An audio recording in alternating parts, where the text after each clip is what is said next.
fans, to Nashville Superspeedway. We are currently just wrapping up qualifying. Currently on the pole position is Derek Garrison with the fastest lap. But things to go over real quick. We have a new season build here on iRacing for this truck, and talking and hearing from some certain drivers, this is going to be a very unknown race for majority of the field. Just ready to get grid up, a few moments away. A lot of things that I think are going to be happening tonight. We're going to see big names probably struggle, and maybe have a few newer names work their way up through the field.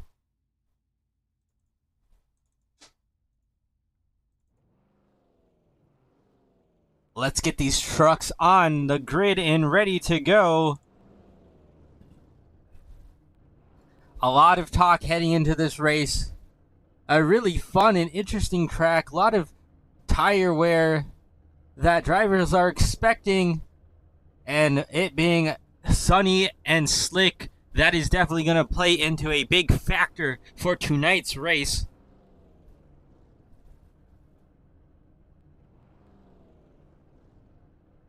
Just a few minutes away from our drivers being all gridded up.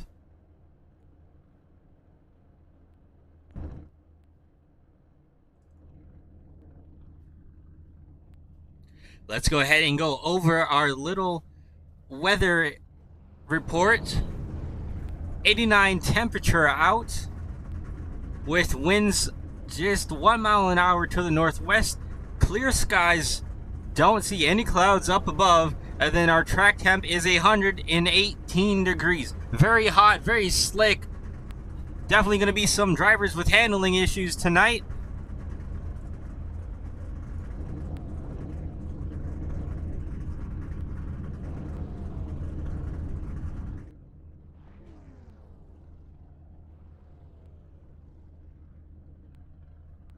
Now let's take a look at our race analysis here.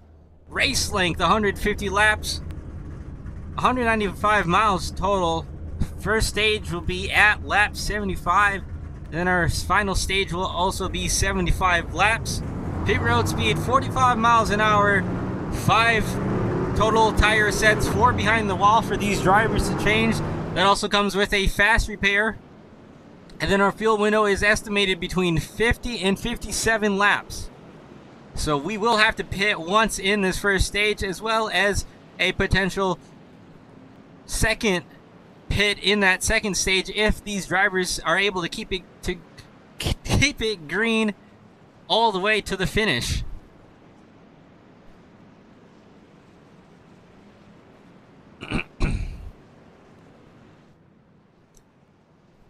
Let's take a look at our starting lineup here. And on the pole, Derek Garrison will be joined by Justin Day on his outside. Row number 2 will be Reese Schaefer and Bryce Shoemaker. Bryce Shoemaker with a really good start here up in this second row. Heading down to row 3, we will have Jacob Zolla and Jordan Berry. Jacob Zolla also with a good start here. Row number 4 will be Reese Hamilton, Joseph Causey to his outside. And then heading into row number 5, we will have Rob Hamp and Eric Garrison. Eric Garrison really not off to the best season so far. He did have that win at Daytona, but has had not that good of luck since then. Row number 6 will be Aaron Kay and Keith Shoemaker. Right behind him in row number 7 will be Stoney Benfield and Andrew Chapman.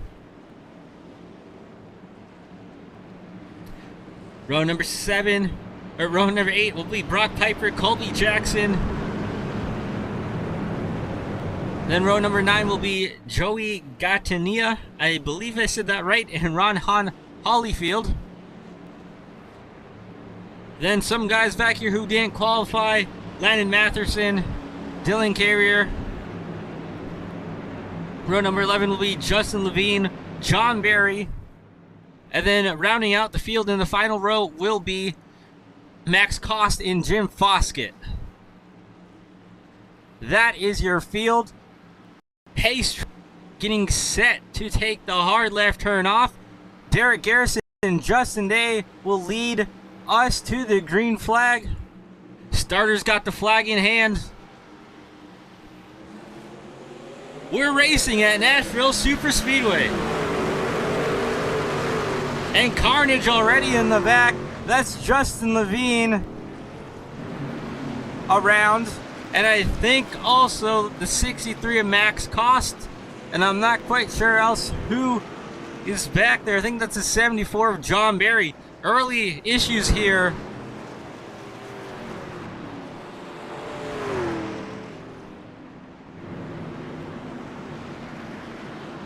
I'm not quite sure if there was a checkup there or if maybe there was some sort of miscommunication.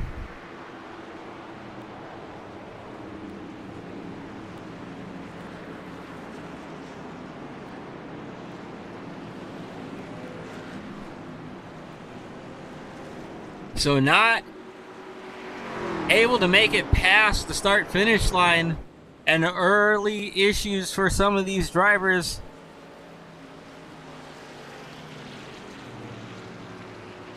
Let's see what triggered that.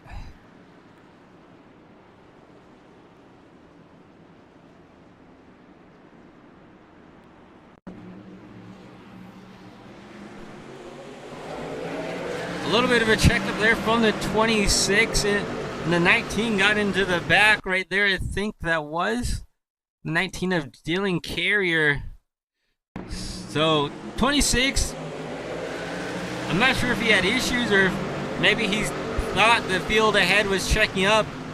Either way, that resulted in Justin Levine going around, the 63 in the grass, and the 74 of John Barry as well. All those trucks look to be having minimum damage to the eye. I'm not sure if there's more damage under the hood.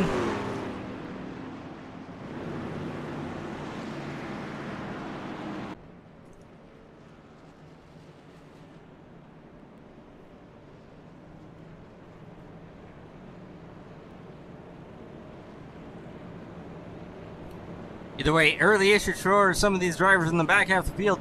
Derek Garrison able to keep the lead after that quick caution. Was so close last week at Chicagoland Speedway and came up one spot short to Justin Levine. So kind of a flip-flop between those two drivers tonight. Justin Levine in the back, not having the best start to his night, while Derek Garrison having an absolute great start, being able to capture that pole and avoid any first lap carnage.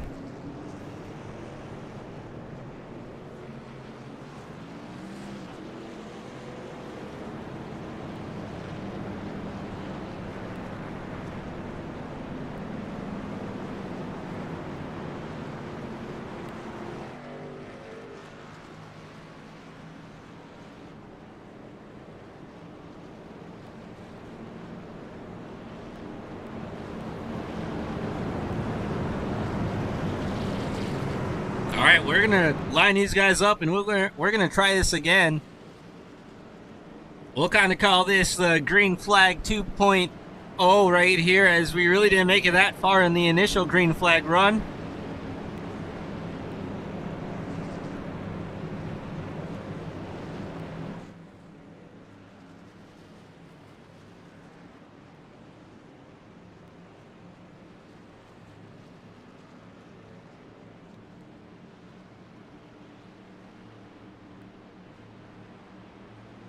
So pace truck gonna take the hard left turn off pit road again.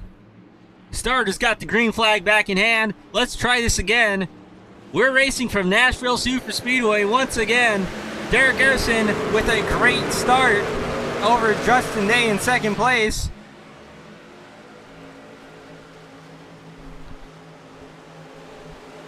Reese Schaefer's gonna slot into third position as we fan out behind him. That's Landon Matherson, I think, right there in the 8 and the 19 truck. Going for this 14th, 15th position. Colby Jackson way up there in that high lane.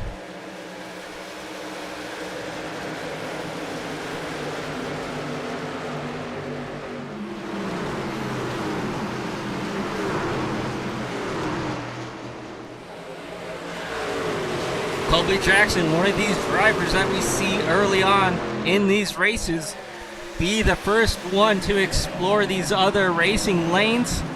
Sometimes it works out for him, sometimes it doesn't. He's not afraid though to go up there and try and find something, while others just try and maintain a slower pace and just try to settle into things. Colby Jackson though is not that guy. He likes to make a lot of noise early on.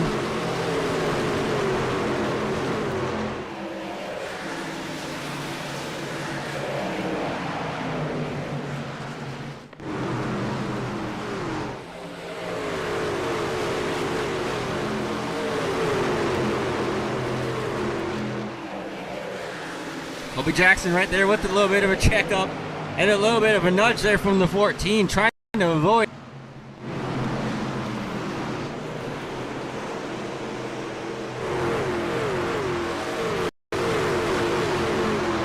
Single file for the most part with this field. Really got a decent battle here for this 13th to 15th position. Brock Piper, Dylan Carrier, Colby Jackson all under a blanket. Keith Shoemaker back here and the 75 of Stoney Benfield. I think Stoney Benfield might have just kissed the wall coming off 4 right there.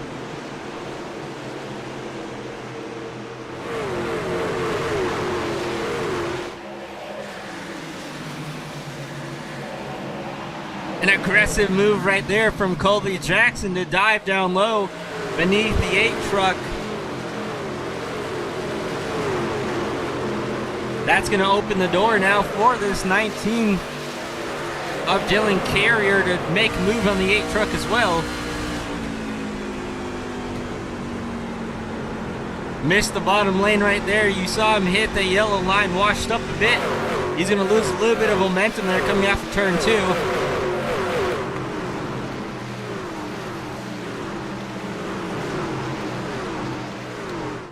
Oh, Colby Jackson again with issues on entry, washes up just a little bit.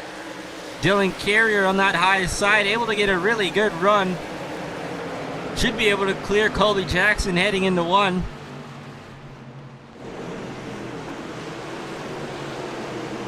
Justin Levine in that 33 red and black truck right behind them as well, last week's winner. Starting from the back of this field, got in that early incident on lap 1. Has a little bit of rear end damage, not quite sure how much that will affect his handling. However, he is moving up right now, scored in that 16th position, looking to make it 15th.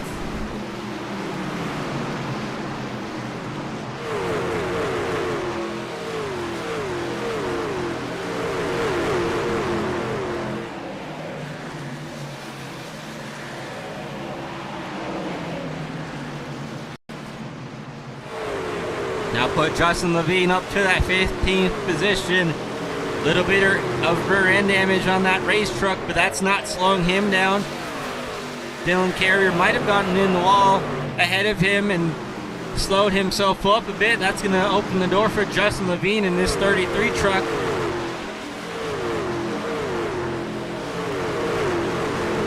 Battling off of turn 2. Dylan Carrier not giving up that position quite yet.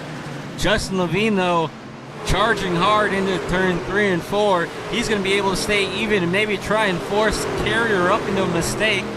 And now he'll take that position away as the 19 tries to make a crossover happen.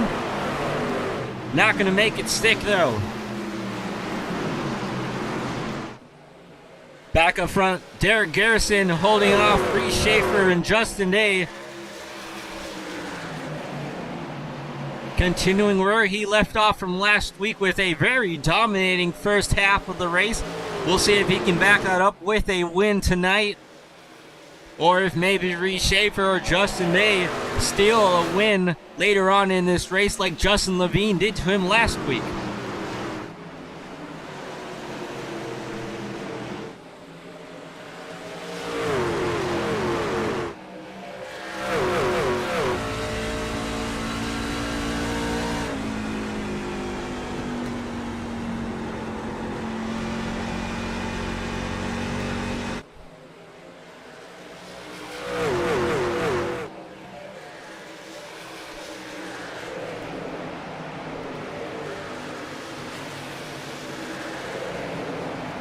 Dylan Carrier, Justin Levine still going at it here for this 14th position.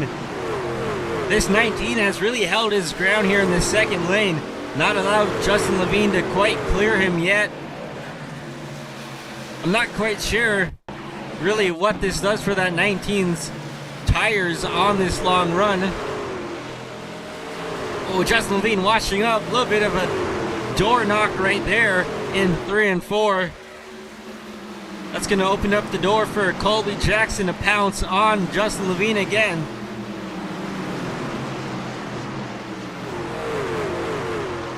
So for the time, Justin Levine tight, washes up into Colby Jackson off of 2. Those two side by side now, getting pressure from Andrew Chapman.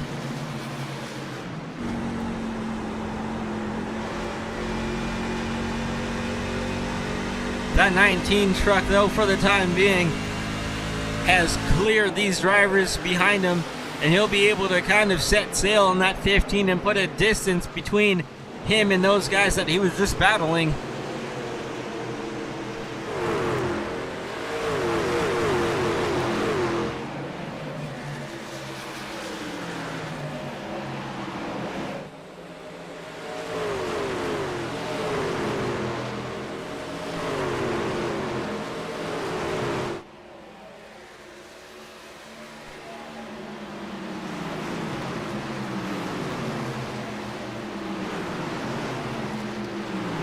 So field mostly spread out here at lap 19. You see a few different groups of trucks all kind of have a few second distance between the other packs that we have. And it sounded like these trucks after this iRacing update kind of got a really big aero disadvantage for dirty air, so being behind these trucks causes that nose to just push up a lot more from what these drivers have been used to in the past. And I think we're kind of seeing that here early on. You see some of these drivers either get underneath another truck or directly behind somebody and just lose the front end, or really maybe not able to keep it down low as much as we've seen in the past. We saw it with Justin Levine, and we saw it right there with Brock Piper. Both these drivers kind of washing up when getting underneath another race truck as Colby Jackson sends it into 3 for that 3 wide move, and a great job by Aaron Kay right there.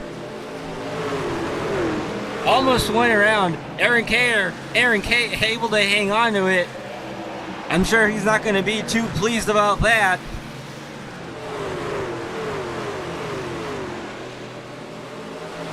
And that kind of really started with a late move by Colby Jackson, sending it 3 wide, and then quickly backing off at the last second as here he's trying to make it 3 wide again, maybe.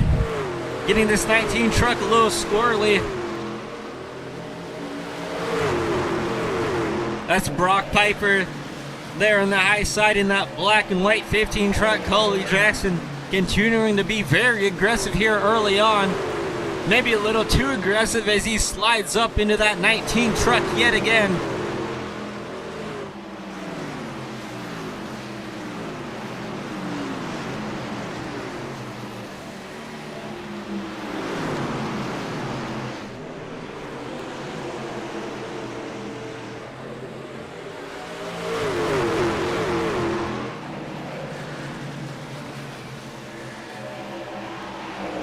Colby Jackson still hanging strong here beneath this 19 truck. This 19 truck has done a very good job at holding off trucks on that inside lane. Although Colby Jackson might be giving this 19 more of a run than we saw from Justin Levine. Oh, tries to send it in there, gets tight underneath the 19. Will he clear off for 2? Yes, he does. But the 19 holding strong. He's going to go for the crossover. We'll see what this 19 truck can do on this inside lane. Colby Jackson, though, looking strong. He'll be able to clear that 19 and set sails on that 15 truck ahead of him. So, aggressive moves from Colby Jackson here early on pays off for the time being, although we'll have to see later in this race if maybe Aaron K shows him his displeasure with that move that he made a few laps ago that sent Aaron K almost around and lost about 4 or 5 positions from that big slide.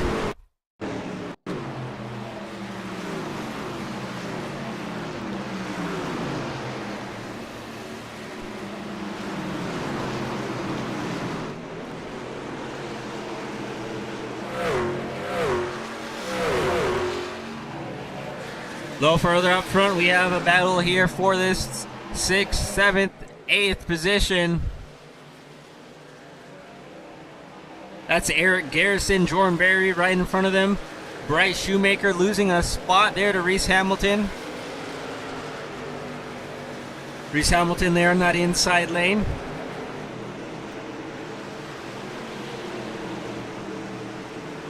Bryce Shoemaker, though, able to hang tight on that 4's door.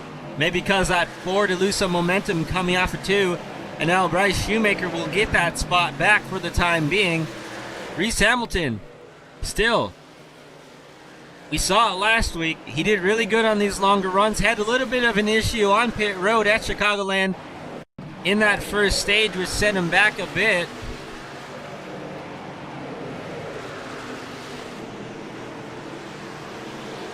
Reese Hamilton trying again on that inside lane. This time he should be clear of Bryce on that inside lane. Yes, he will. So now Bryce falling back, losing 2 spots from Eric Garrison and Reese Hamilton in the handful of laps that we've been watching this. Andrew Chapman right there trying to get that spot away from Bryce as well.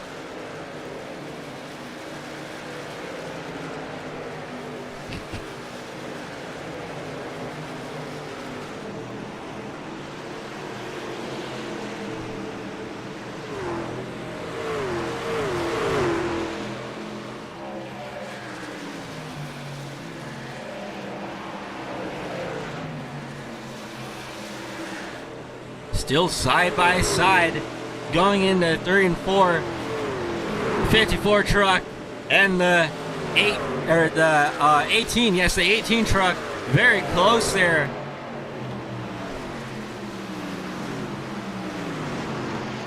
Almost kind of really leaning on each other. We've seen a lot from these drivers tonight.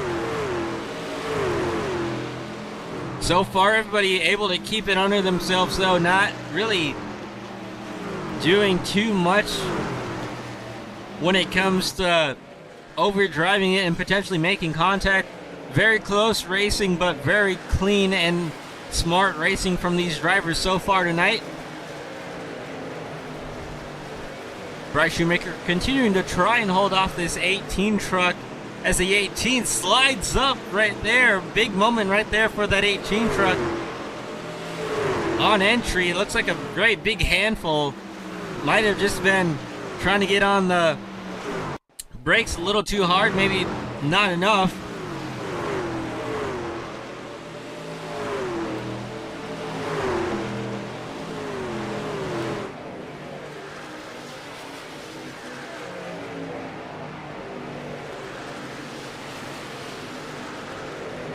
Rob Hamp right there as well, looking to make a move on both these drivers ahead of him in that 99 black and white Chevy Silverado.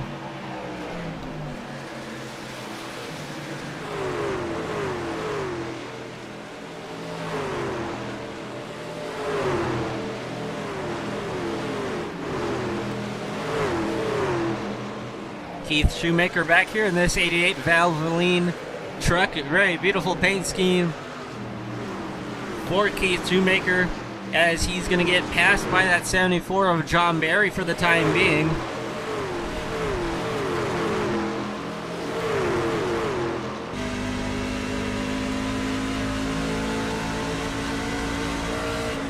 Meanwhile, Max Cost here on the inside of Brock Piper. Brock Piper kind of losing touch with those drivers that he was racing earlier. Back to this 18th position. lost a bit of ground from Aaron K, Justin Levine.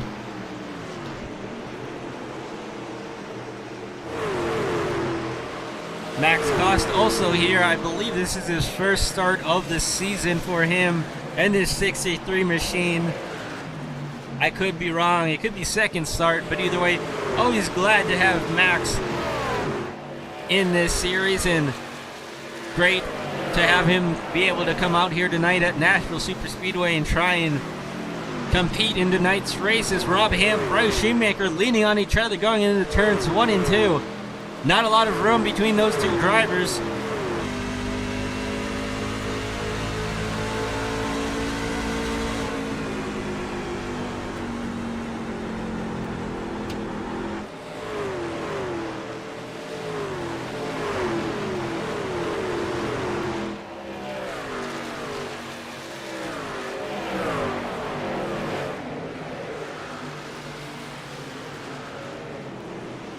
Oh, Rob Hamp sent it in deep right there and gave a little bit of a check to Bryce Shoemaker, maybe saying, hey man, you've held me up long enough, I've got to go. So give that position now to that 99 truck heading into turn 3 and 4. Bryce Shoemaker now falling into the hands of Colby Jackson, who is once again right up against that wall, being very aggressive with his moves, trying to gain every bit of an advantage over the rest of the field that he can.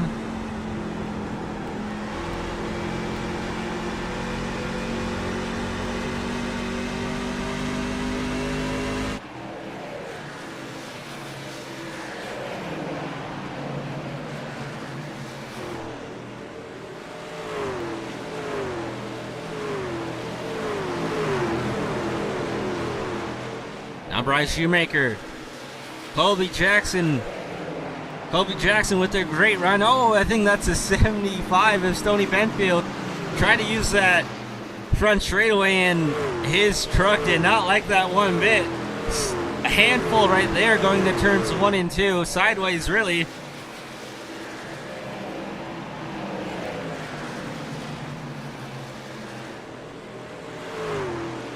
Now Colby Jackson able to get around Bryce Shoemaker. Bryce Shoemaker losing another spot and potentially even a second one to this 19 truck working on his outside. So after starting position for Bryce Shoemaker, he's falling back early in this race, so in a little bit of a wash up right there in turns 1 and 2. He's going to lose a lot of time and get another spot lost, and maybe even a second and a third and maybe even a fourth position right there as well. Stoney Benfield, Aaron K, and that 14 truck are going to go by, and as I say that, Bryce Shoemaker is going to make his way down pit road. So a little early for these green flag stops, although drivers who maybe aren't really liking the way their trucks are handling, electing to come down pit road a couple of laps earlier than the rest of the field. Derek Garrison, though, leading the way. Joseph Kazi just about 3 seconds behind, and Reese Schaefer, who is actually technically second place, has come down pit road. So a little bit of an undercut here from Reese Schaefer. We saw that last week with the second place truck of Justin Levine at the time. Justin Levine undercutting it and able to get around Derek Garrison when it all cycled around.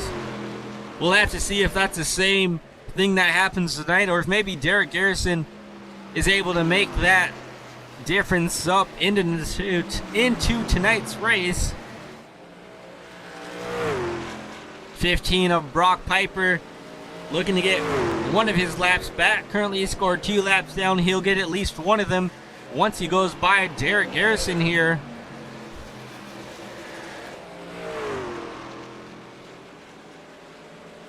And a really big tire difference. You see how quick Brock Piper is compared to our leader Derek Garrison. A lot of issues can happen when we do have these different speeds on newer versus older tires, so when these green flag runs do hit, we will definitely have to watch out for those issues.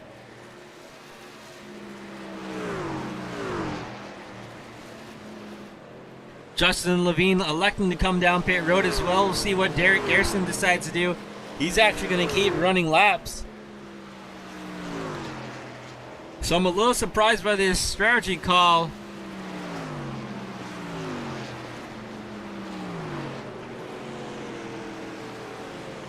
But if you're Derek Garrison, you've led all the laps so far.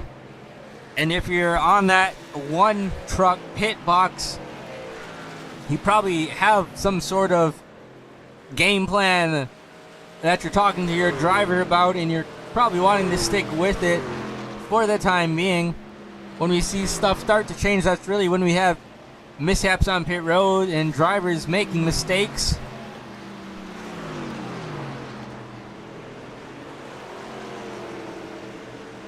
Some more drivers making their way down pit road. Stoney Benfield in the 75 being one of those drivers.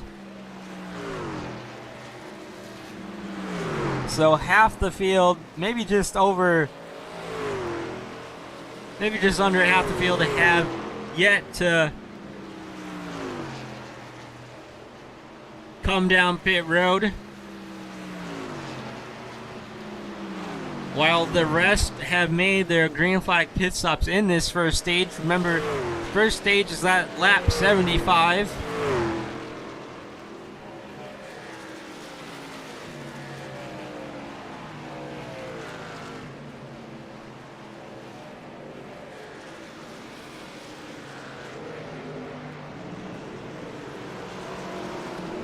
The 75 truck of Stoney Benfield making his way off of pit road after making his scheduled green flag stop. The 14 directly behind him as well.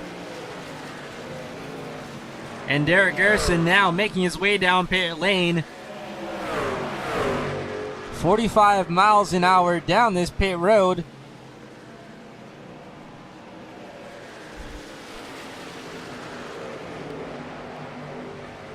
So, after Derek Garrison makes his way down pit road, the lead will now cycle to Jordan Berry in this 10 machine, who is now making his way down pit road as well. So Jordan Berry coming down pit road directly behind Derek Garrison. The 18 truck will now take over the race lead.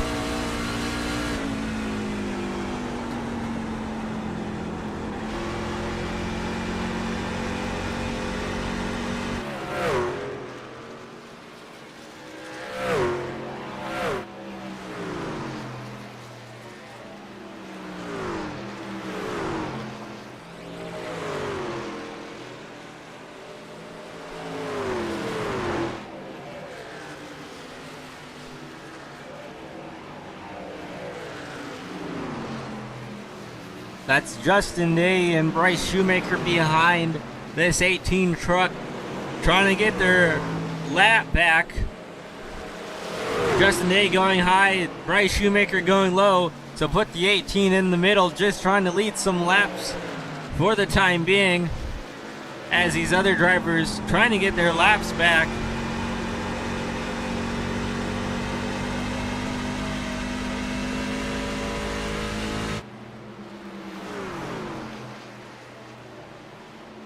Well, staying up for this long is kind of a surprise to some of these drivers, I think. I think a lot of guys are expecting to have green flag stops once the pit window opened because of how aggressive this track eats your tires. Now, obviously, not every driver is going to play follow the leader, and everybody their different strategies and calls as the 18 makes his way down pit road. So some different game strategies. Justin Levine taking the race lead with that early damage on that rear end.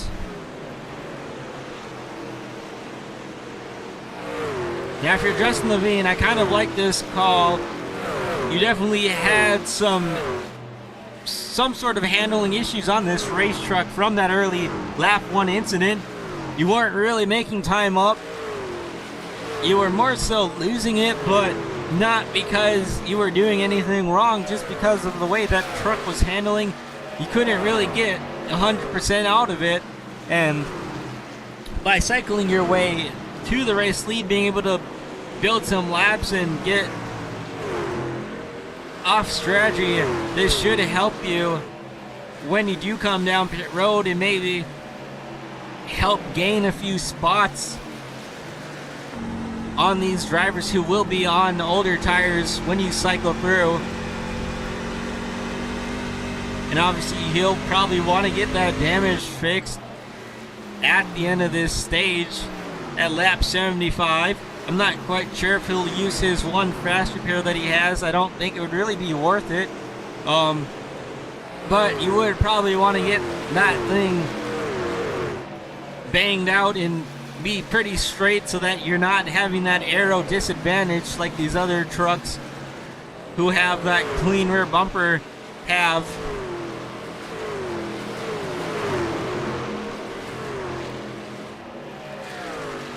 Lap trucks continuing to unlap themselves. Newer trucks on newer tires. Justin Levine leading the way.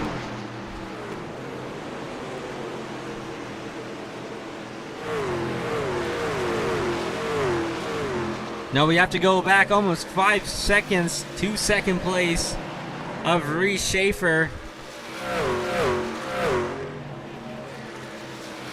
And remember, Reese Schaefer leapfrogged Derek Garrison on the pit strategy call, so came down a little bit sooner than Derek Garrison.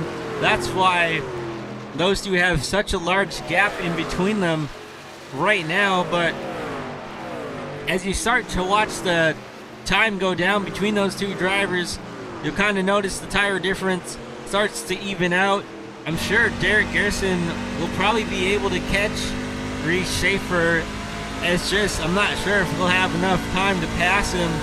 We'll have to see if that tire difference is enough to make the pass on Reese Schaefer, or if maybe we'll see what happened with Derek last week where he got stuck behind in that dirty air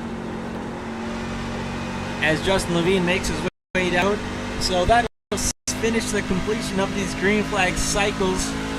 Justin Levine being the last driver to make his green flag pit stop in this first stage.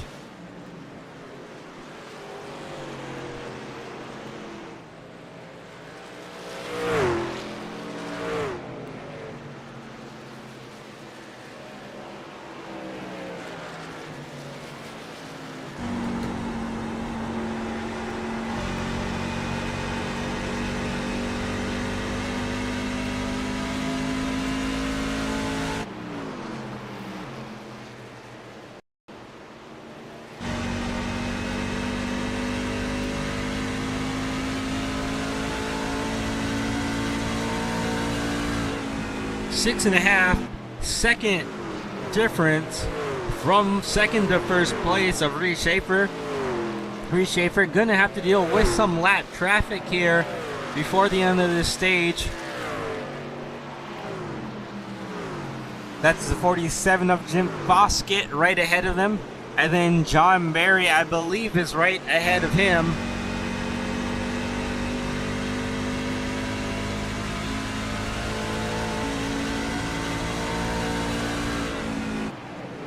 Only one DNF so far.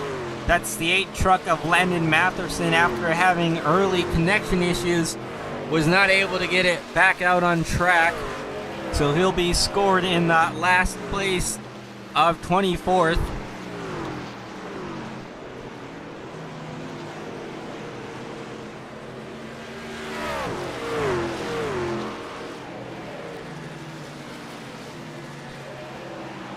Now, if you're Justin Levine, this isn't really what you want to have happen. Although you are catching the race leader, if Jim Foskett does go around a lap down and Justin Levine isn't able to catch up through the leader, and as they say that, he's able to make it pretty quick work, so that strategy really not going to affect him too much. But if Justin Levine had any other issues and Jim Foskett went a lap down, then that would put Jim Foskett, the first truck, a lap down. Justin Levine would be the second and would not get that lucky dog. But with those fresher tires, Justin Levine able to get around both those trucks, and he should be able to build the gap over Reese Schaefer and not have to worry about any sort of issues with going a lap down. Now, if you're Tim Foskett, you don't want Reese Schaefer to catch that 74 truck in front of you. It's a bit of a gap before he actually does catch him, but still decent amount of laps to go in this first stage. So Jim Fossett's going to have to keep in tow with Reese as he hits the wall coming off of turn number 4.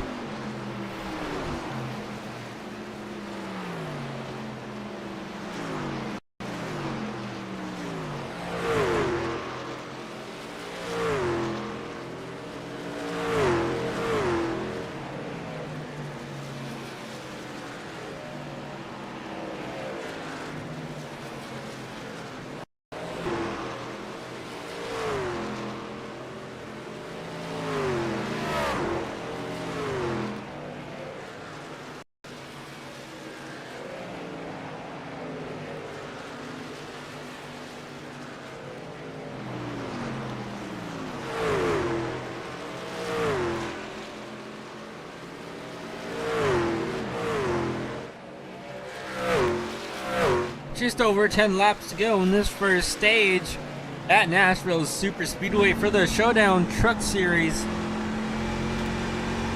Reese Schaefer, your current race leader, trying to be tracked down by a hungry Derek Garrison behind him. And then you have Joseph Kazi in third position. Those three drivers have kind of put a gap between the rest of the field. Jacob Zala, Justin Day, those drivers will round out your top 5.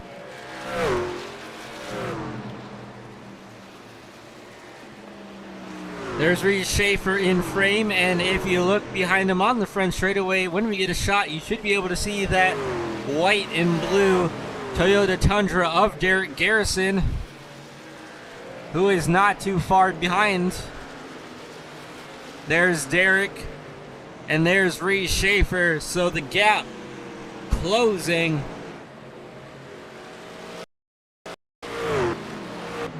Not quite sure if it'll be enough for Derek to be able to catch and make a move.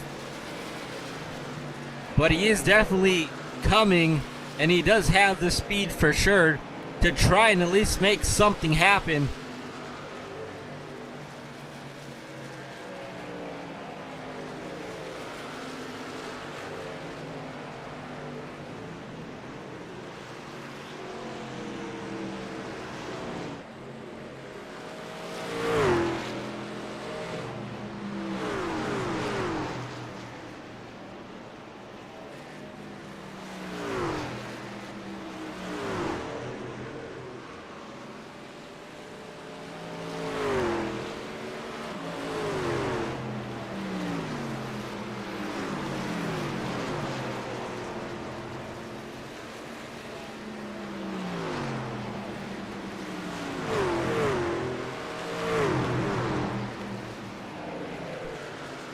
Rob Hamp, Dylan Carrier, Stoney Benfield, right under a blanket here. Trying to battle for this 11th position for the time being. That 75 has it, but these trucks behind him want it. Although it is not a top 10 for the playoff, or for the stage, excuse me. Every position definitely does matter, and these drivers are fighting hard for it for the time being.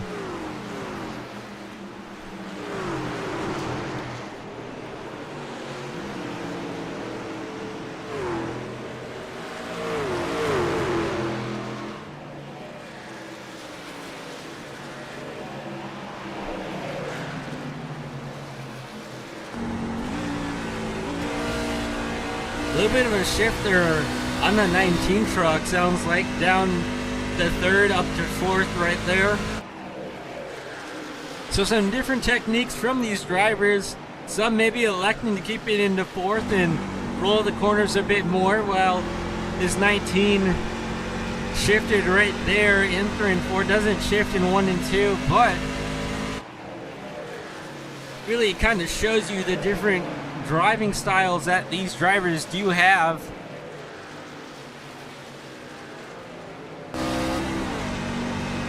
We'll go on board with Dylan Carrier here for this lap.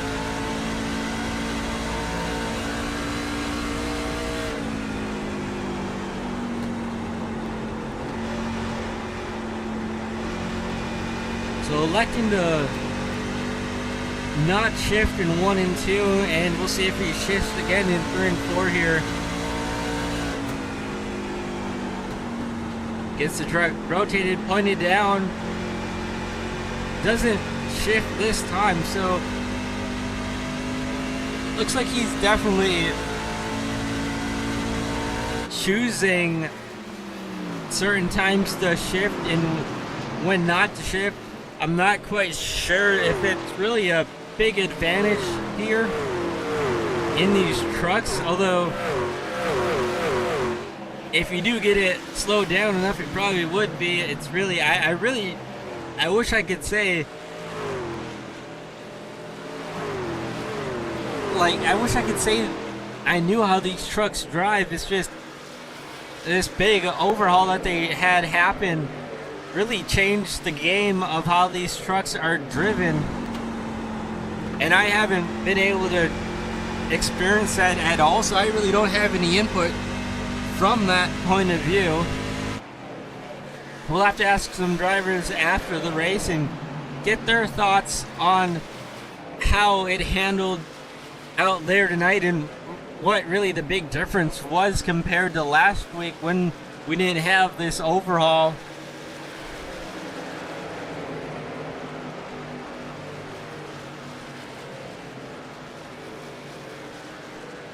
Meanwhile, back up front, Reese Schaefer leading the way. Derek Garrison 2 seconds back behind him now. Just will not have enough time to close down to make a move. That's Bryce Shoemaker in the 54 truck right ahead, trying to stay on the lead lap with just about a lap to go in this first stage. Brock Piper currently the first truck, sitting 1 lap down. We'll see if Reese Schaefer pushes the issue or if maybe he'll allow Bryce Shoemaker to just continue to be on the lead lap.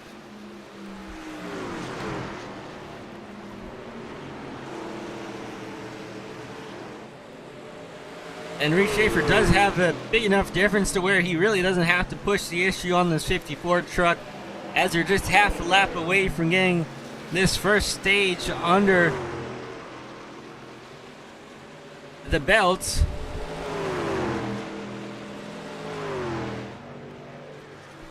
So Reese Schaefer will come away with the stage finish and the stage win over Derek Garrison,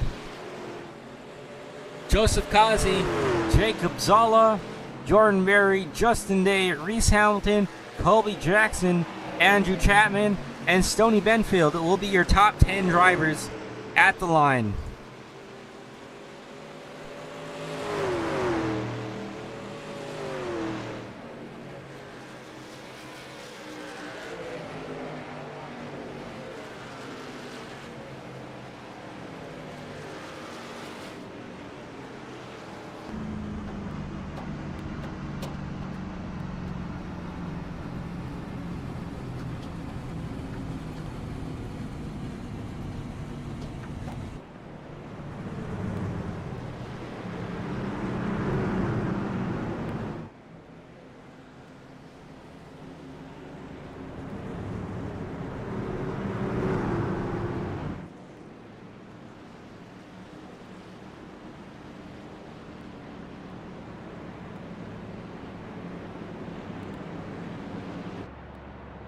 So now the question becomes,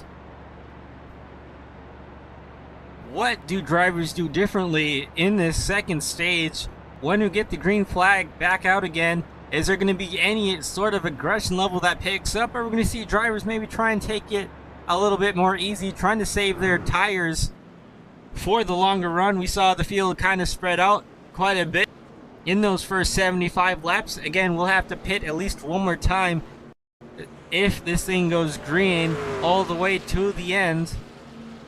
So that'll be something to watch out for. If we do get a caution, that can also play a big factor into how these strategies are played out.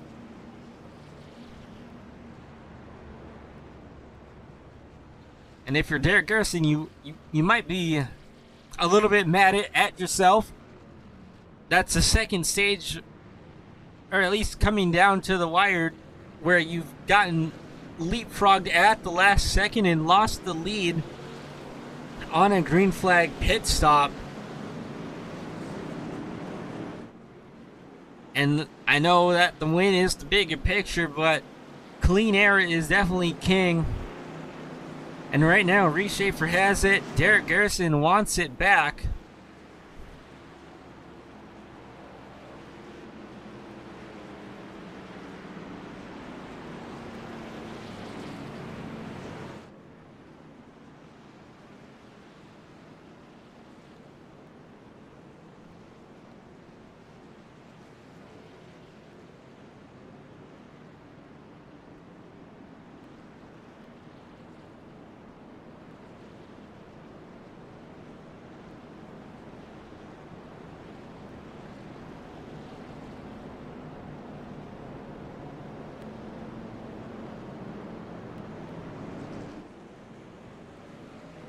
So, drivers electing to choose the lane that they want at the start-finish line.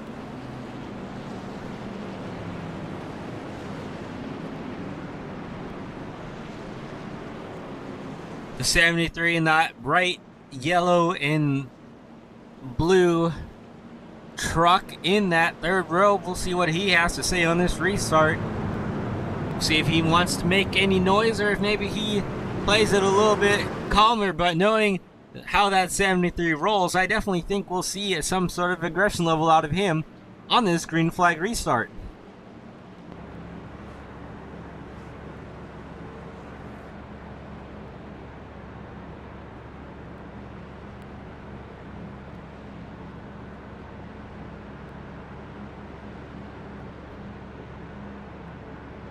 Getting ready to take the green flag once again.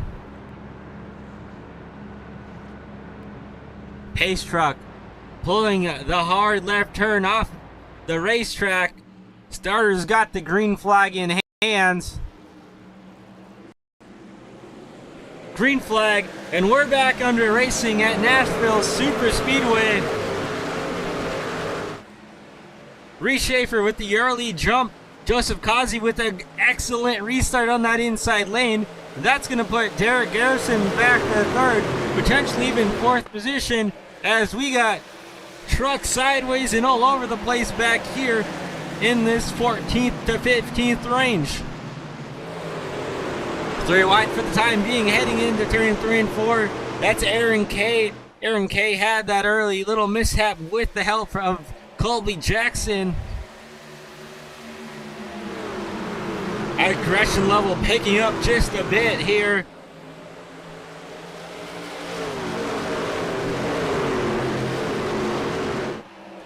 Still 3 by 2 for the time being, going down the back straightaway into turns 3 and 4.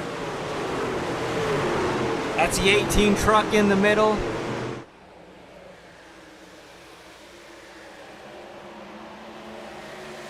Now Jordan Berry, I believe, in that 10 truck is the one in the middle, with Reese Hamilton and Dylan Carrier on his inside and outside. Oh, and Rob Hamp, a little bit of a bump right there, hard into the outside wall. And that's going to bring the caution out.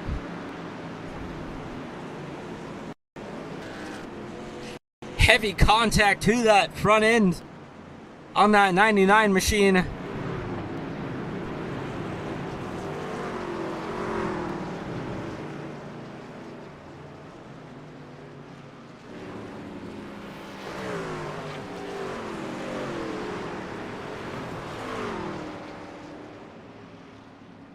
Rob Ham going to elect to bring down pit road a little early and get that damage fixed.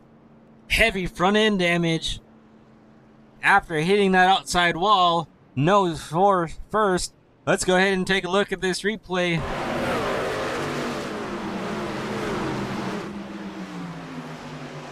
So right behind this 3 wide action, that's the 14, the 19 around him.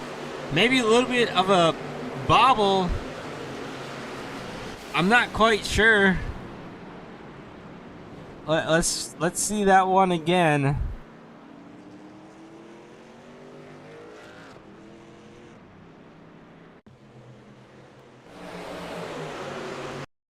So right there is when contact was made. We'll have to go back.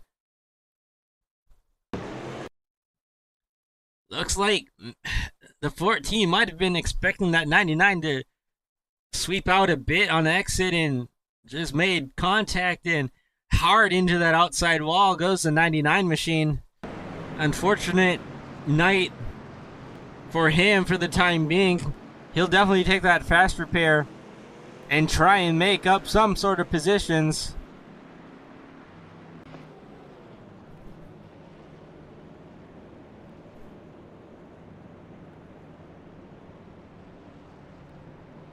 So he's taking that fast repair. Looks like he's got that damage fixed for the time being.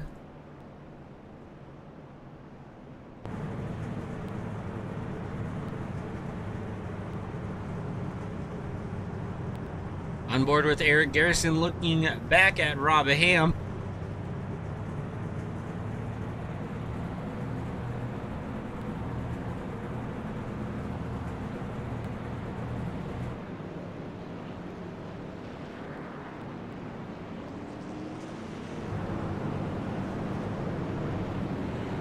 All right, so drivers gonna be able to line them up again, choose their lane, and then we'll get another start at this again. Definitely having some aggression level picking up there on that restart.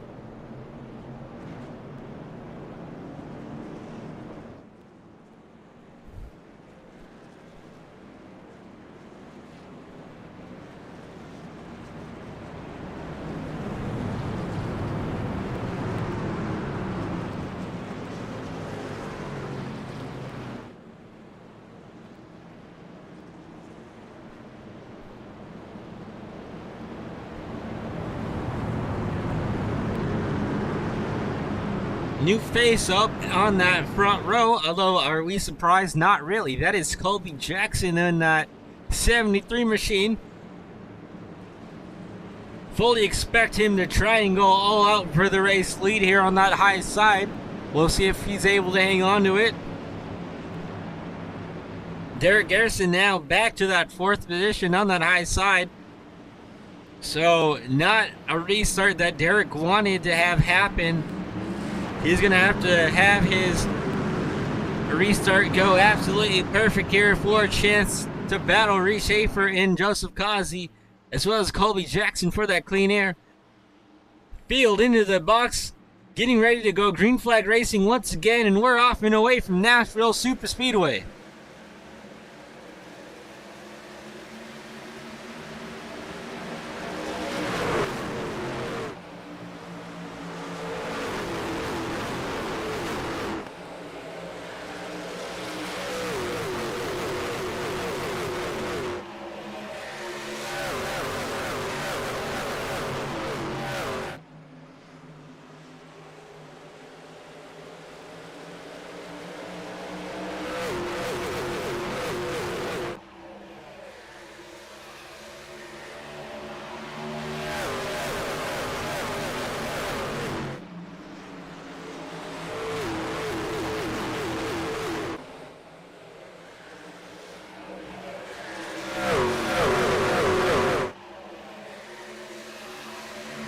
A great restart for Derek Garrison. Working on the inside of Colby Jackson. All over that back bumper on that left rear, trying to get him loose out the way.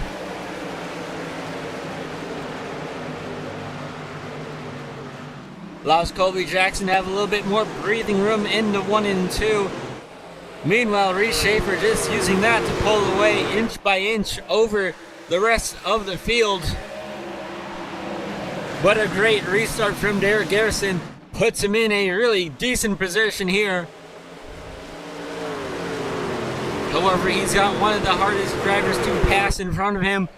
Colby Jackson will definitely not just let Derek Garrison by. Reese has the other Reese in this field working around Andrew Chapman for this 7th position. Justin Day in the 24 truck on that high side in that orange and white Whataburger machine.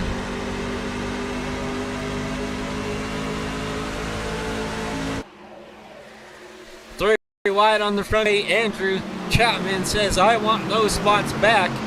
And he's going to try and make it stick on the inside. A little bit of a bobble. They're going to remain 3 wide down this back straightaway.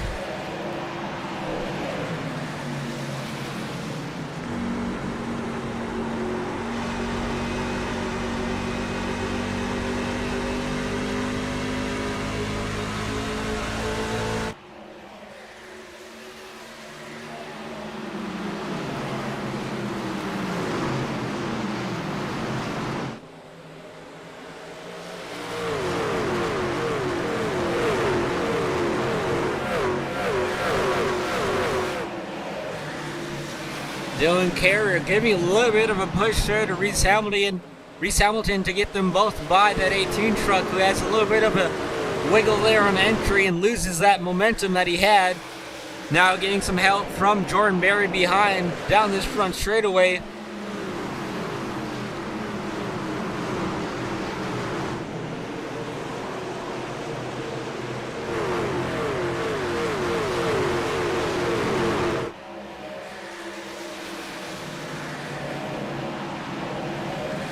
Brock Piper, John Berry going at it for a 16th position. Rob Hamp, who was just in that incident at the restart of the 2nd stage right in front of them.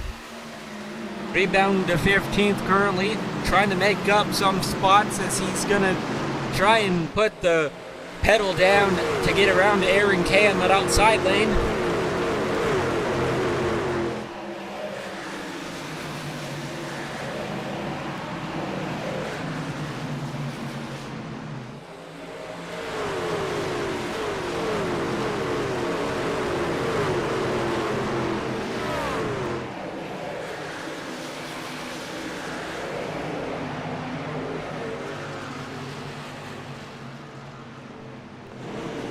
Justin Levine right back behind them. A little bit of contact right there between the 37 and the 15. That's going to push them both up the track and open the door for Justin Levine and the 74 of John Berry to work around both those drivers. Aaron Kay just really having a hard time to not be moved around or not move somebody. Not really of his doing, just it seems to be like he's the man to get moved around tonight.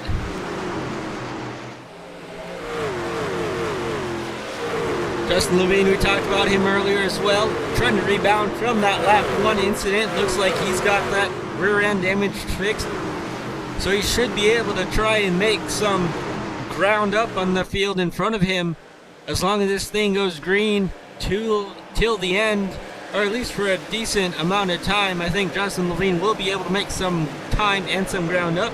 We'll have to see how well he's able to manage and get through traffic of some of these slower guys ahead of him.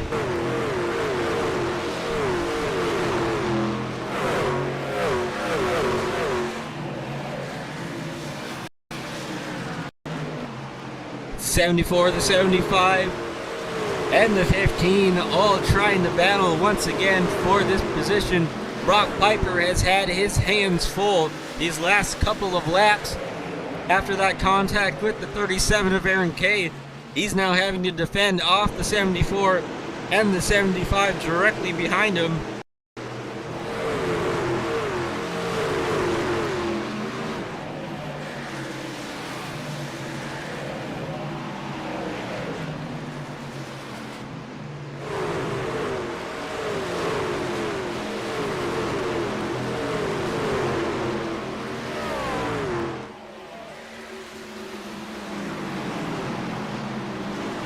Aaron K and Brock Piper giving it another shot for this 17th position, leaning on each other once again a bit there coming out for 2. A little bit of door damage right there from that contact.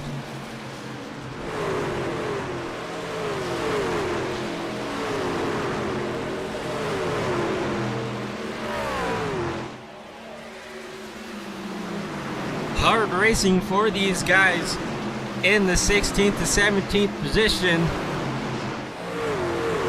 Dylan Carver getting around Justin Ney for 7th position, continuing to move up through the field.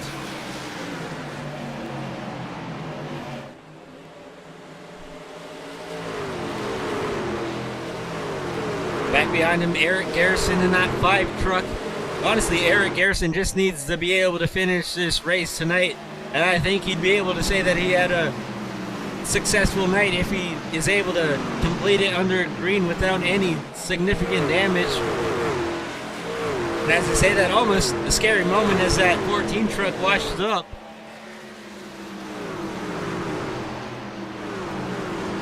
Eric Garrison with the really rough past few weeks, just trying to really honestly complete one of these races under green and finish all the laps on the lead lap. Currently running in 11th position, just 1 spot outside the top 10.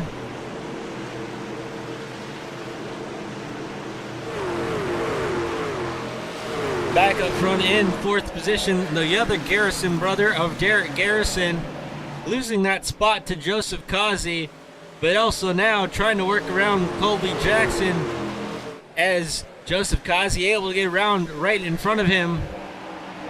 But Colby Jackson fighting hard. And we talked about Colby Jackson being one of the hardest drivers to potentially pass, and showing it that right there as a little bit of a bump there from Derek Garrison. Colby Jackson using all the track to his advantage, not really giving any other trucks any room to work with, and that might start to frustrate Derek Garrison as he continues to try and find some way around the 73 truck. Jacob Zala, sends it in there. Really big knock there to that 25 to the 1.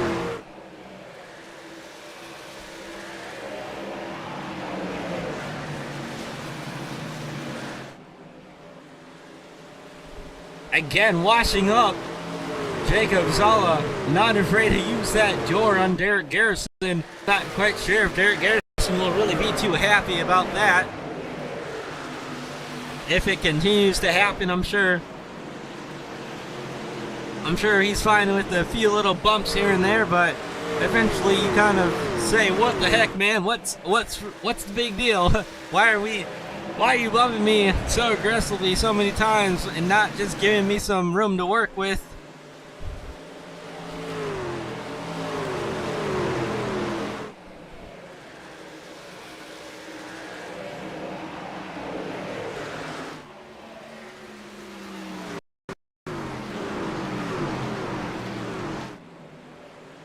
Oh, and again, a big wash-up right there from Jacob Zoll into Derek Garrison. That was a pretty significant door bump.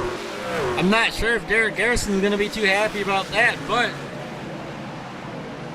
Zolla did put a gap between at least those two drivers for the time being. So that's going to kind of allow Zolla to really avoid any retaliation for the time being. So Reese Hamilton right now able to get around Derek Garrison because of that. So after Derek Garrison, you're probably a little bit hot under that helmet right now, losing that spot to Jacob Zolla, then another spot to Reese Hamilton because of that move. And now you're going to have to set up for Dylan Carrier, who is directly behind you as well.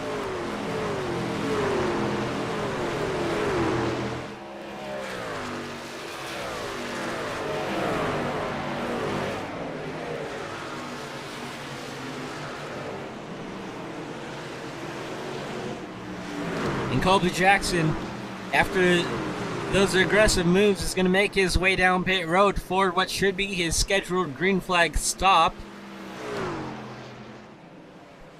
A little bit early, but Colby Jackson, once again, loves being aggressive and loves to not be the one to follow the leaders.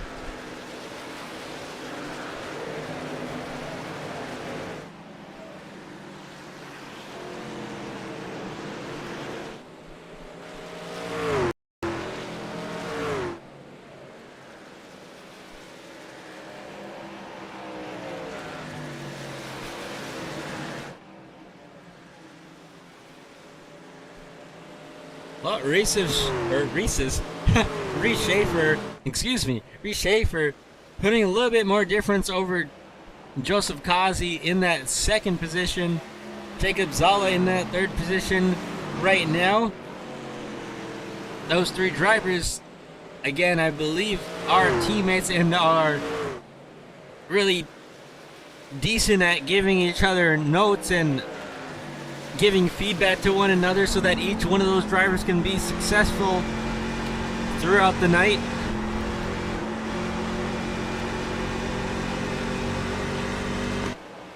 Derek Garrison now trying to make the pass to get back around Reese Hamilton in this floor machine.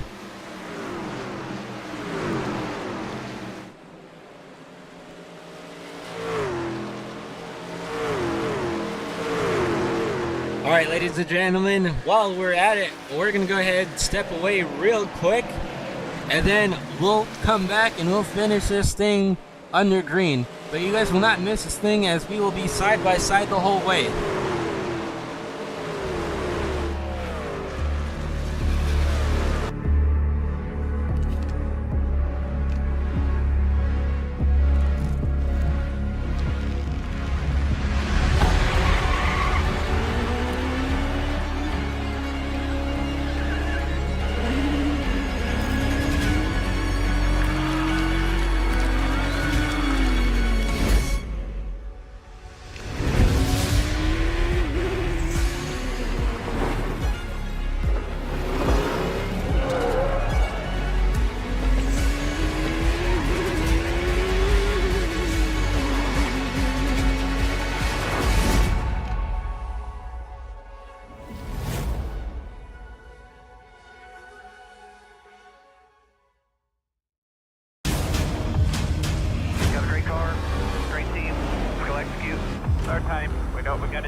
Racing isn't easy, but experiencing it is. iRacing puts you in the driver's seat with the industry's leading sim racing game. Drive on laser scan replicas of the greatest racing circuits from around the world. Go head to head against other drivers chosen by skill-based matchmaking to ensure competitive racing at every level. Compete across all your favorite series in officially licensed cars engineered to deliver the most accurate driving experience possible.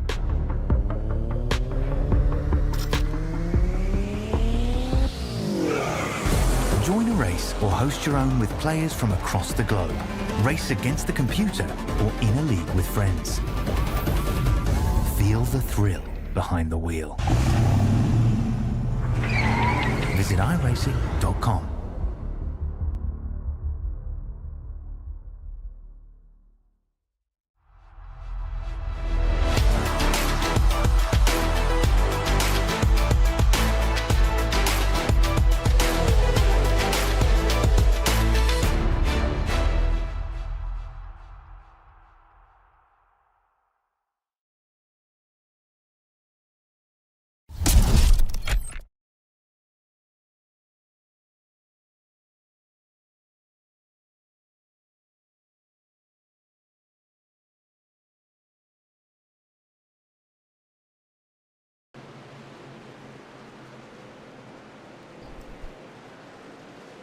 Welcome back, ladies and gentlemen, to the Sunday Night Showdown Truck Series here at Nashville Superspeedway. We're under caution, and I'm trying to figure out who that was. Just really getting under green flag pit stops, and we had a little bit of a change for position at the front, but that's really going to be a race because of this caution.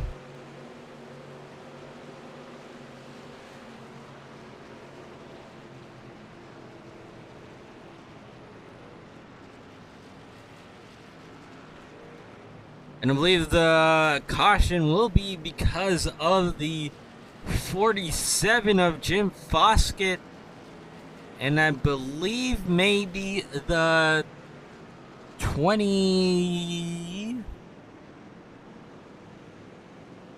26, I believe.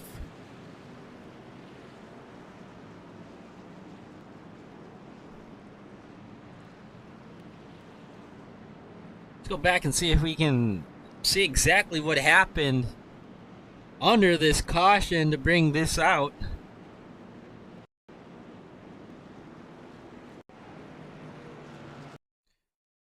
See, we're gonna have to go back a little bit since I didn't catch it.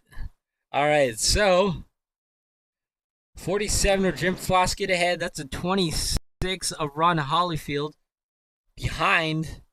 I think the 47 was just planning to come down pit road, and I'm not quite sure the 26 knew it and got into the back bumper of the 47 and sent the 47 around, and that is going to bring out the caution.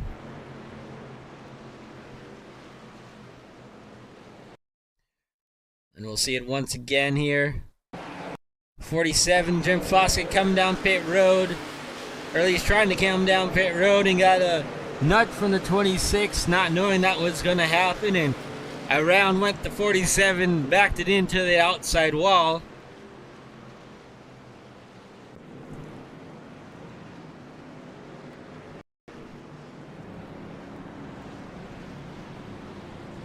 So guys making their green flag stop, other guys not quite coming down pit road yet.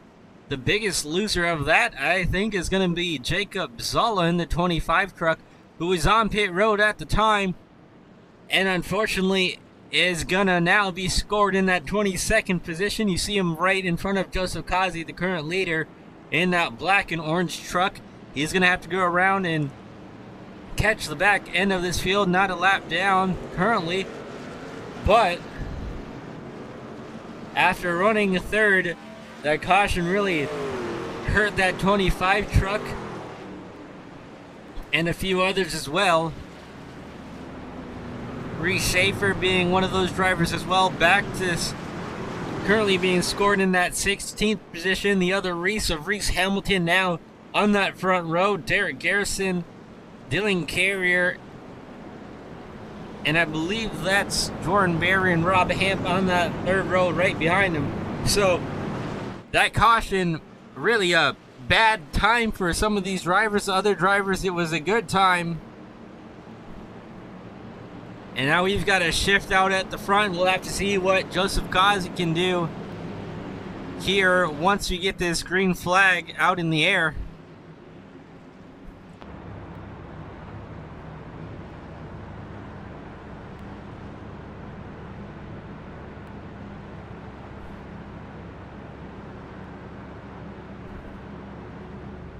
Pace car going to pull off pit road here. Green flag in hand. Joseph Kazi getting ready to lead us off and away, and we're at green flag racing once again from Nashville Superspeedway.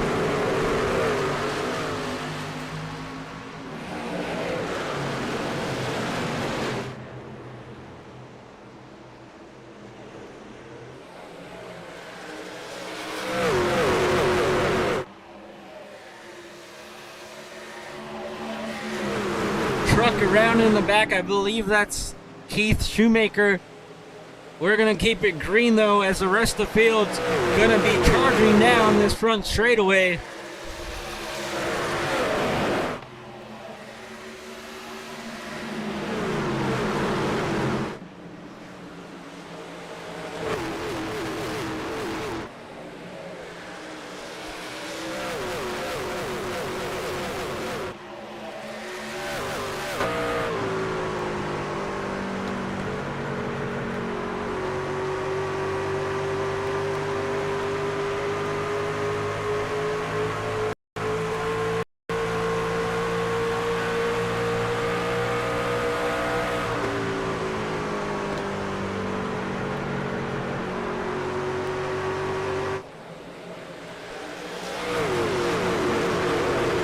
clock's counting down. We'll be coming to get 25 laps to go here in just a few laps. Field jump after that late caution.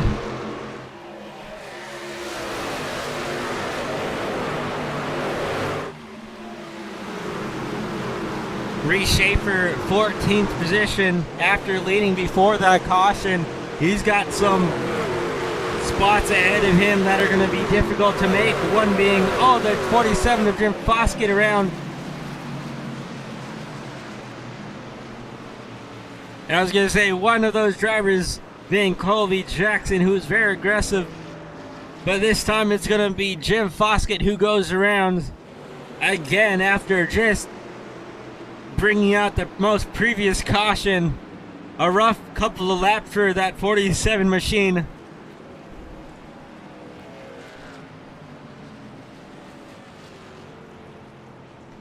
Looks like this time though, he's not going to have really any significant damage on that race truck. Just looks like he got helped and went around on the back straightaway.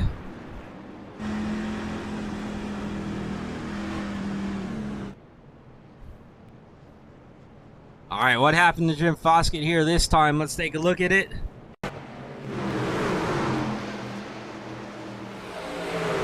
Jacob Zoll in that 25 on his inside.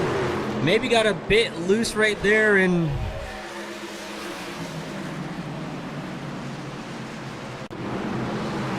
let's see from another angle. Definitely has that 25 to his inside. Might have had a bobble. Oh yeah, a little bit of a bobble there. Coming off of turn 2, and 25 just really nowhere to go with that, and unfortunate for Jim Foskett to get the bad end of that. But the good part about that is that he really doesn't have any damage. We saw him backing into the turn 4 wall a couple laps ago. Well, this time able to keep going and have either very minimum to no damage at all.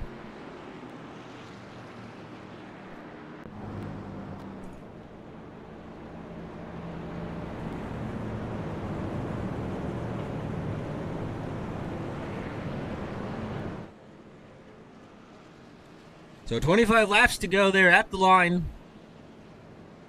I definitely think we'll see a lot of these drivers start to pick up the aggressiveness and the pace and try and make a late race attempt for the win here on Joseph Kazi. One of those drivers being Derek Garrison, I think, is probably we'll probably see some more aggression out of him. 19 truck also sitting in some really good positions these last few restarts and has been able to slowly continue to move up through this field. Reese Hamilton as well, probably has had the best couple of last restarts out of this top 5 group. Obviously got a little bit lucky there with that late caution that has set this field up for these last couple of laps, but he's really in this decent position for the time being.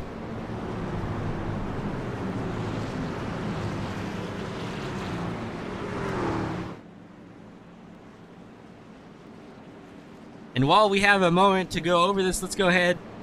We'll have post-race coverage here after the conclusion of this race. We'll get to talk to our race winner, as well as a few other drivers. So make sure you stick around for that if you want to hear from a handful of drivers. We'll also go over a little post-race summary and just go over about the next few races and what it looks like for these drivers.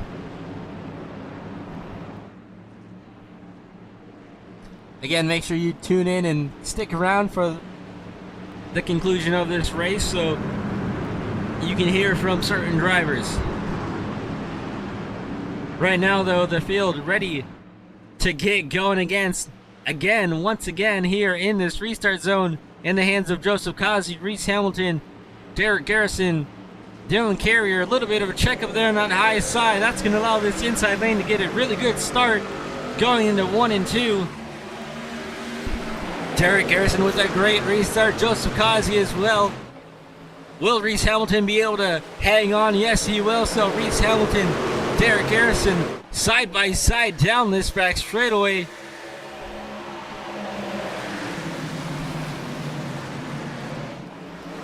Fanning out behind him, that's Jordan Berry, John Berry, Colby Jackson, Reese Schaefer, all under a blanket, and we got more trouble in the back. That's Stoney Benfield into the grass with Bryce Shoemaker as well.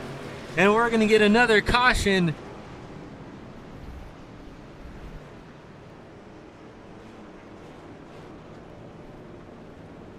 Bryce Shoemaker throwing it into reverse here, just trying to get it going.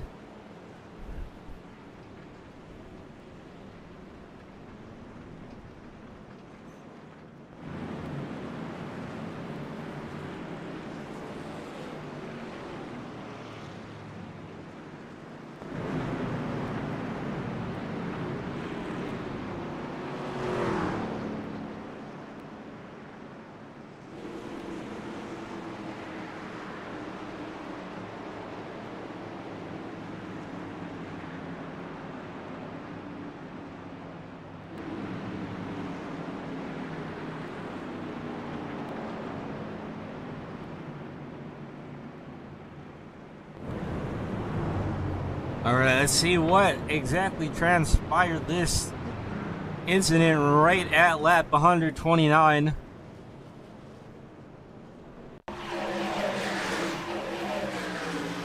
So aggression level definitely picking up. You see Colby Jackson and Jordan Berry up in front of them make a little bit of contact. Not quite sure what exactly happened with that 75. Not sure if he checked up or if maybe Jacob Zala was just that much quicker. We'll look at it once again. Jacob Zala right there back behind him in that 25 orange and black truck. Took the 75, may have missed the corner a bit, and Zala might have thought he was going to have a chance at making a move there. And unfortunately for the 75 and the 54 Bryce Shoemaker, those two drivers, a little bit of damage and also going through that infield grass.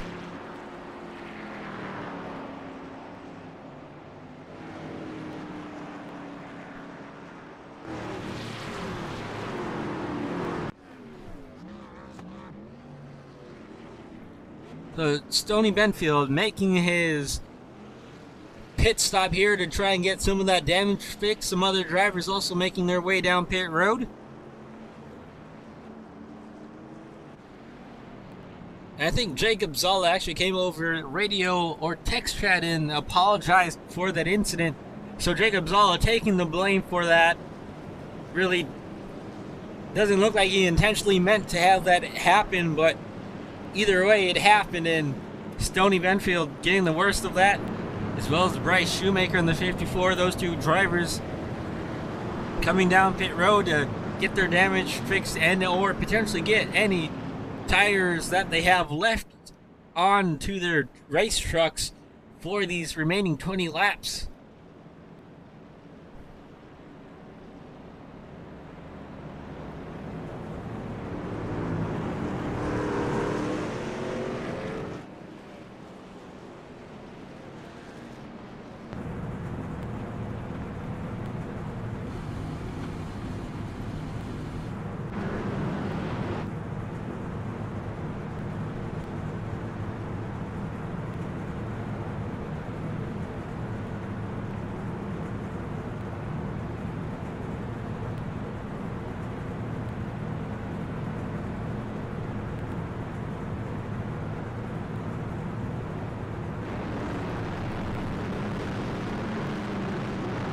$18 laps to go when we get the green flag back in the air. Drivers electing to potentially take a set of tires there at that caution. Now, will we see more cautions? That is the question. We do know that when aggression level does pick up, a lot of things do typically tend to happen in this series. We'll have to see if these drivers are able to keep it straight and keep the hand on their race truck. Right now, though, pace truck pulling off. Starters got the green flag in hand. Joseph Kazi leading them off away again. Green flag back in the air.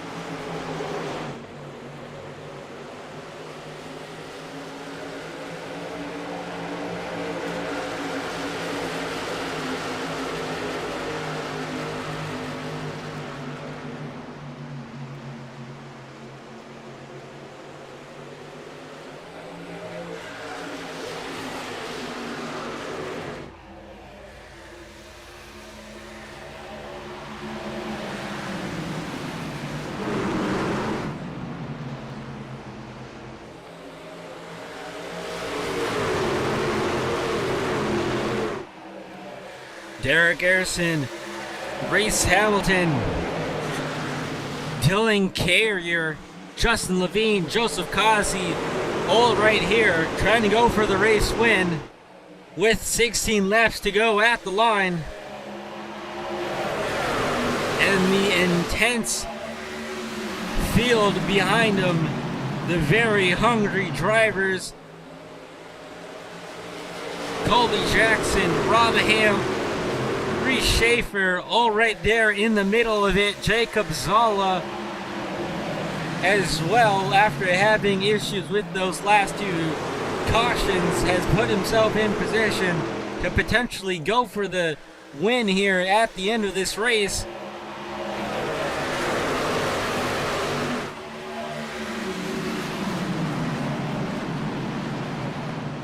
Justin Levine working the outside of Derek Garrison, trying to force Derek into a mistake, although Derek has pressure from Colby Jackson behind him. Colby Jackson with the wiggle right there. That's going to open up the door for Reese Schaefer to get underneath him.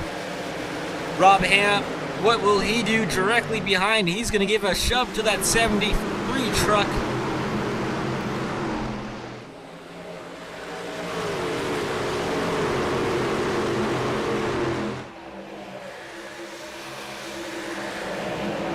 How much do tires matter to these drivers in the last 14 laps, coming to 13 laps to go? I'd have to say all these drivers are going to put it all out on the line right here. No room to give as Aaron Kay around on the front straightaway. Again, more issues for this 75 truck, or this 37 truck. And this is going to bring out another caution here with there's 13 laps to go.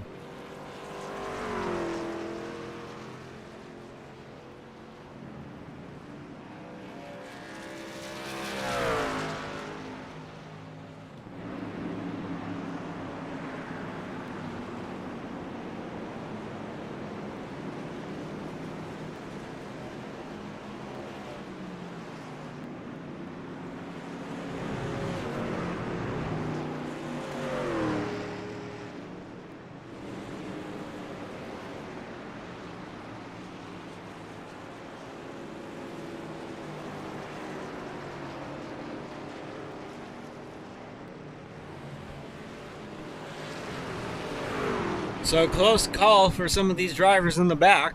Aaron Kay, though, able to just keep it to one truck incident right there.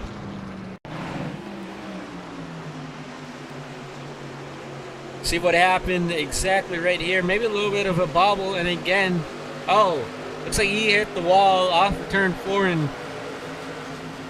got a little bit of help. I think that was Justin Day in that 24 truck. Really, though, none of his doing, just Aaron Kay just really ran out of room, and unfortunately Justin Day, with nowhere to go, ran into the back of him. See it again, might have just gotten aero tight. We really don't know what these trucks are capable of doing and what they're not capable of doing, and just lost the nose. Looks like hit that outside wall, and Justin Day right behind him, contacting around Aaron Kay, goes into that outside wall, then spinning down into that green grass infield.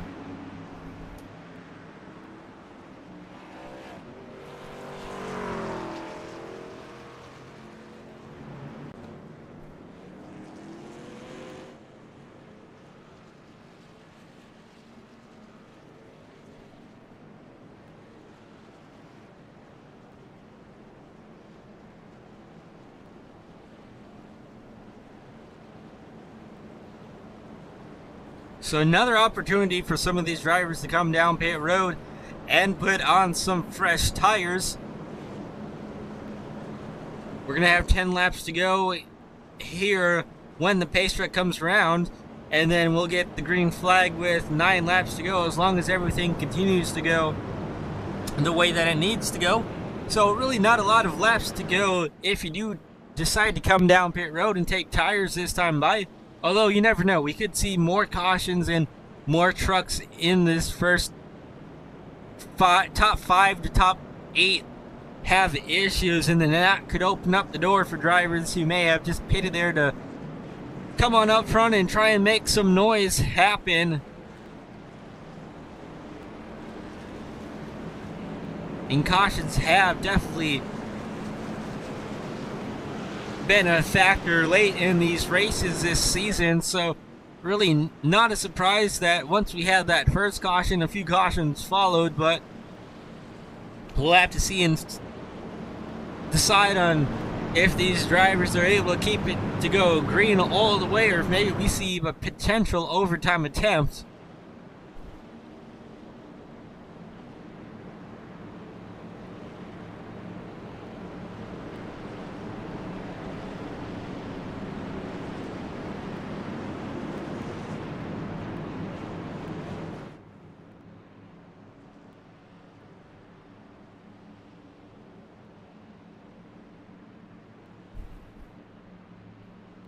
Getting ready off of turn number 4, Joseph Causey, Reese Hamilton. That's going to make up your front row. Dylan Carrier, Jacob Zala in the second row into the restart zone in just a moment. Green flag back in the air, and we're under racing with just under 10 laps to go.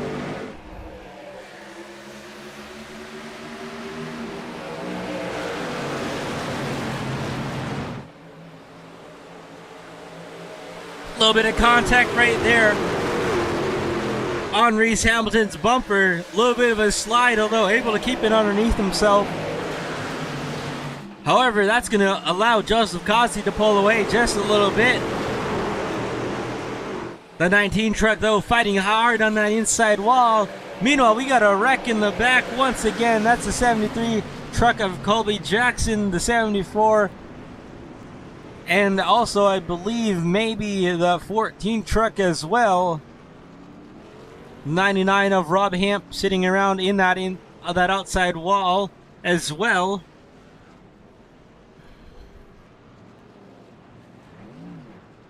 Rob Hamp able to get that truck rolling now.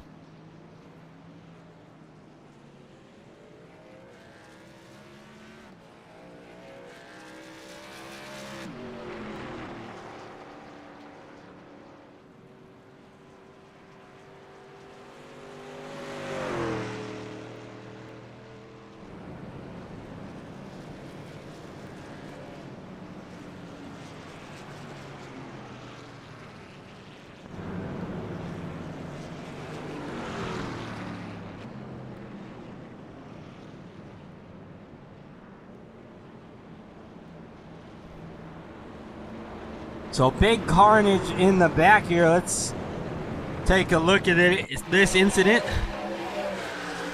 Really a whole lot going on right in front of these drivers. Colby Jackson, Keith Shoemaker, Robbie Ham, 3, maybe even 4 wide right there. The 14 and the 73 made contact and just unfortunately got a few other drivers involved. The 99 of Robbie Hamp, really nothing that he could do.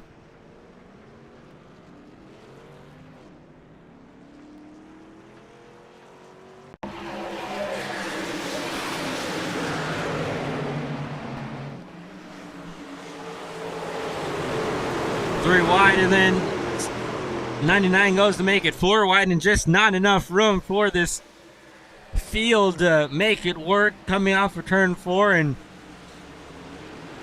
the 99 truck once again with some significant damage.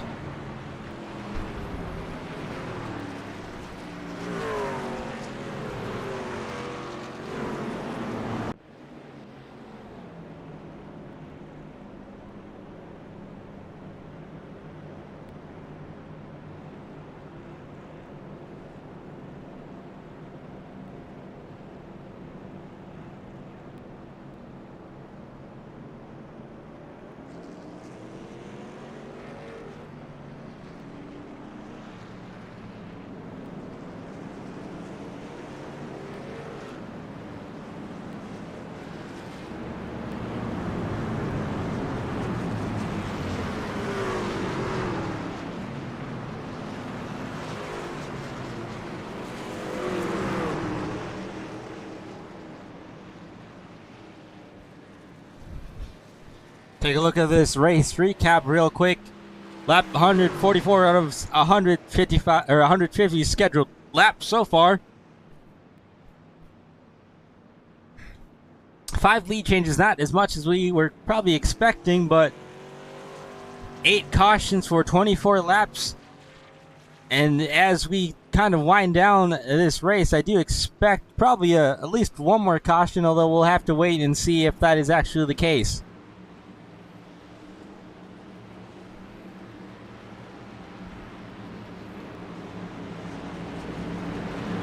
Now pace truck working its way down pit road. Let's go ahead and try and get this thing back under green till the conclusion of this race. Into the restart zone, we're off and away. Joseph Kazi with a great restart once again over the rest of the field, heading into turns 1 and 2.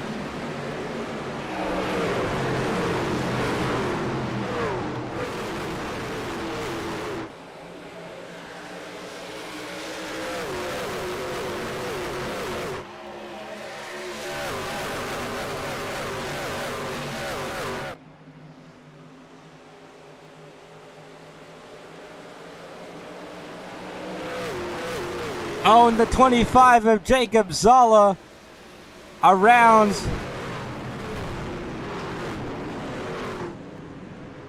heavy contact with that outside wall yet once again. This time Jacob Zala not being, I don't think he was the one to transpire the wreck, but he definitely did get into it. Colby Jackson with heavy damage as well. Looks like that left front is not connected to that truck, having somewhat of a tough time steering this race truck back around pit road. Very heavy damage to that 73 truck for the time being.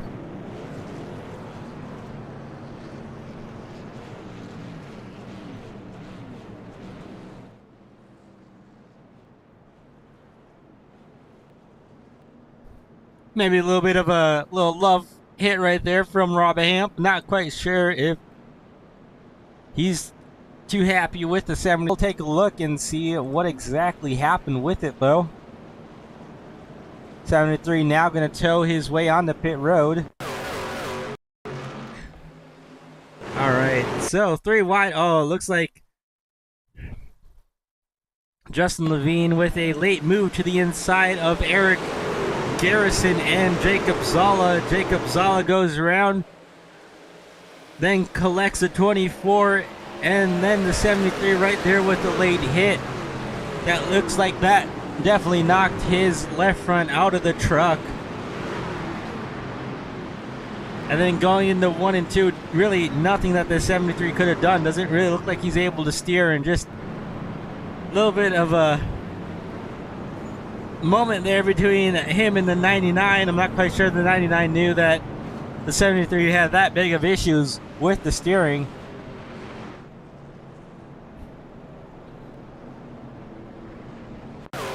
Take a look at it once again right here. Again, a late move from Justin Levine going into turns 3. Sent it in low. Garrison already trying to by Jacob Zoll in the 25 above him, and Justin Levine just kind of not really of his doing, but Eric Garrison, unfortunately, the sandwich in the middle, and those two drivers making contacts, sending Jacob Zoll around, which then collected the 24, the 75 also involved, and then the 73 right there with the late hit as well. So a lot of issues there at that caution late in this race, and really not too surprised by it, but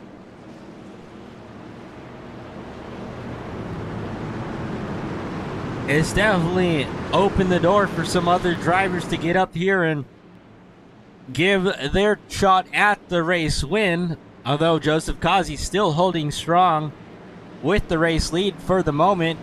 Reese Hamilton wants it, but Joseph Kazi has it We'll see if Reese Hamilton or Dylan Carrier or even Justin Levine can make something happen here in these next handful of laps.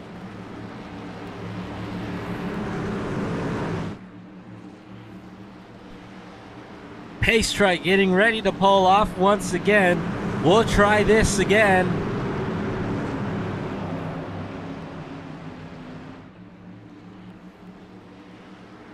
Green flag back in the air and a great restart once again by Joseph Cossie to get the upper advantage over the rest of the field heading into turns 1 and 2. Fanning out behind him, Justin Levine trying to make that outside lane stick.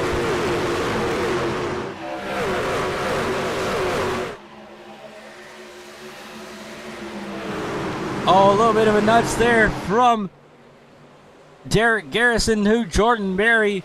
Reese Schaefer leaning off of Brock Piper off at 4. And we got Jacob Zala around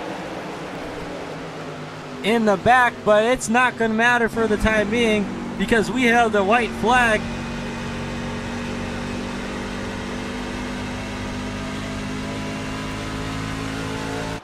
A few more sets of turns for Joseph Cossie, but Reese Hamilton trying to make a late race move. Will he have enough? Heading into turns 3 and 4. Not quite. Joseph Cossie coming off of turn 4 is going to be able to hang on to the win here at Nashville Superspeedway.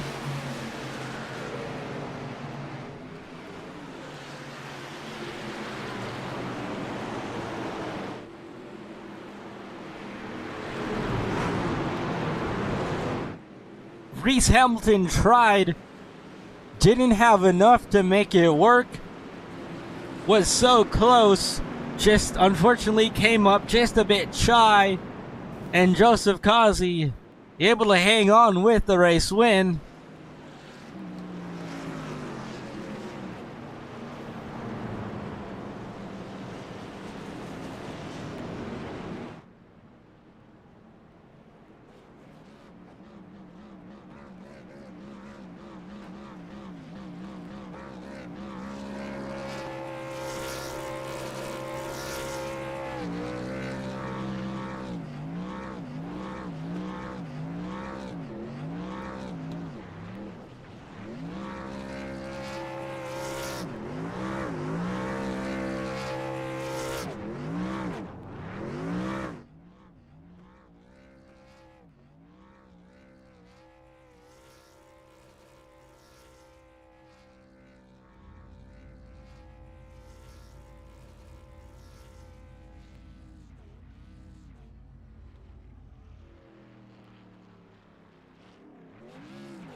The crowd on their feet, they enjoyed that one.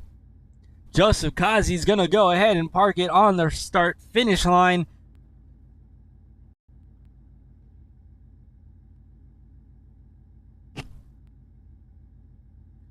We'll give him a second to get out, and then we'll get to speak with Joseph Cossie, our race winner here at Nashville Superspeedway. Able to hang on to it in that last couple of laps.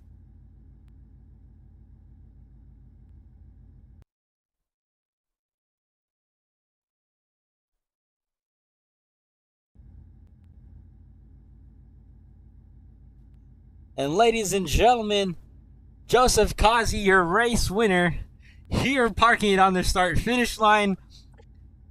That was that was something there, Joseph Cossie, able to hang on to it at the very end. What was going through your mind there on that last restart?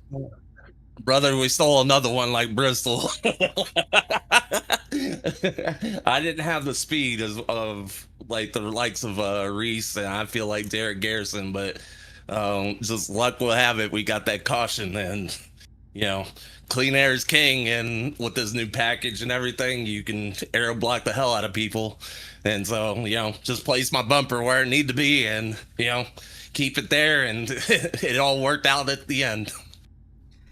And you talk about that new aero package for this racetrack. How really difficult was it to adjust for being deeper in the pack? I know that caution there at I believe it was halfway through this final stage kind of helped you out, but still had to make up some ground at certain points through this race, and it looked like a lot of drivers are kind of struggling to keep the nose on this thing. Just really tell me from your perspective about how different it compares to what it was like from last week.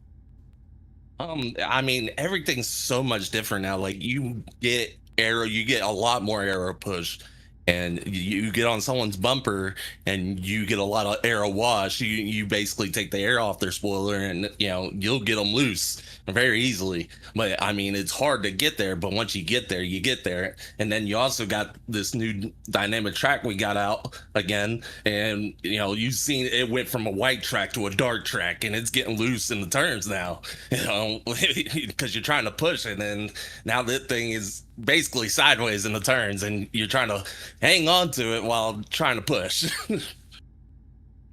Yeah, it looked like definitely a lot of drivers were struggling with that handful there as this track adapted. Now, second win on the season, I believe, correct? Like, did we just talk about Bristol? So you're tied now with Justin Levine with 2 wins each. And really, that kind of, I guess, carrying momentum, really, what does this do for you, especially considering we haven't seen Reese Schaefer like we had last season break through yet this season? Like I said, again, this is another, I stole this from Reese Schaefer.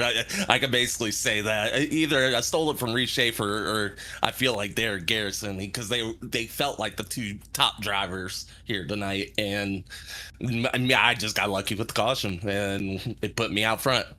And then, I was able to control the race, and we had caution after caution, and it worked out. That it did indeed. Congrats on the win. Before I let you go, is there any sponsors you'd like to thank, or any shout-outs you'd like to give? Hey, thanks, Jordan painting the truck. Truck looks nice, always does. Thanks for everybody that didn't come watch.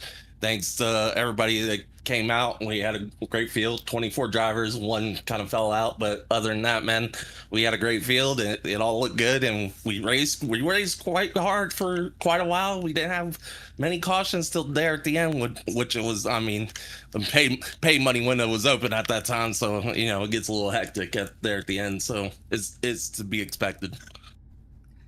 Yeah, and chaos it was there at the end. Congrats on the win again, Joseph Kazi. Hopefully we'll be able to speak to you. Is it next week? I can't remember. Maybe. I don't know. We'll have to take a look at the schedule. We got next week at Lime Rock Park. That's right. Next week at Lime Rock. So we looking good. Gonna go back to back is what you're telling me. We'll see. We'll see about that, and we'll see if maybe some of these drivers are able to compete with you next week. I know a lot of drivers, though, we're not really looking forward to Lime Rock, so really going to be an interesting race for this league. Thanks again, Joseph Kazi, for taking the time to speak with us, and hopefully speak to you again next week. Yeah, appreciate it, Oscar. Thank you very much.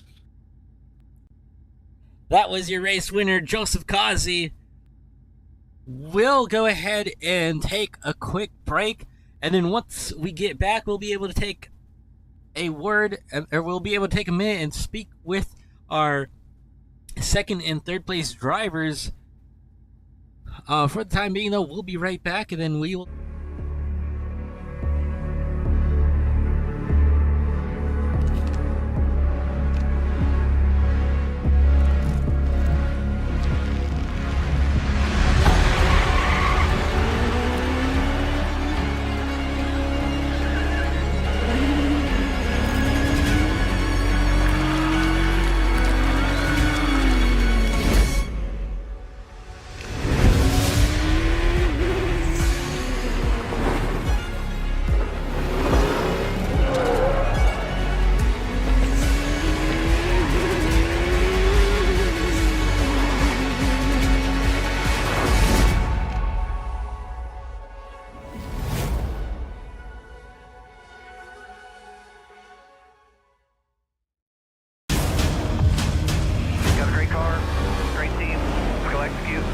time. We know what we gotta do. Stay the fight between the walls. Time to turn the intensity up. Fight till the end, no matter what happens. Good day to be in victory lane. Green flag is in the air. Driving with conviction. Side by side, hammer down. The after-jets are lit. Count out anybody who wants it the most. We are eyes on the leader now. He is driving his guts out. Wheel to wheels, they come to the line. Victory this will be. Nobody wants it more than you. Next flag is going to end it. Does he have enough? A dominant performance. Gonna stay down, baby. Let's go. Can you believe what you are seeing? Everybody pushing as hard as they can get it. One final shot. Gotta earn this thing. Run here to the end. It is all on the table. A total 500.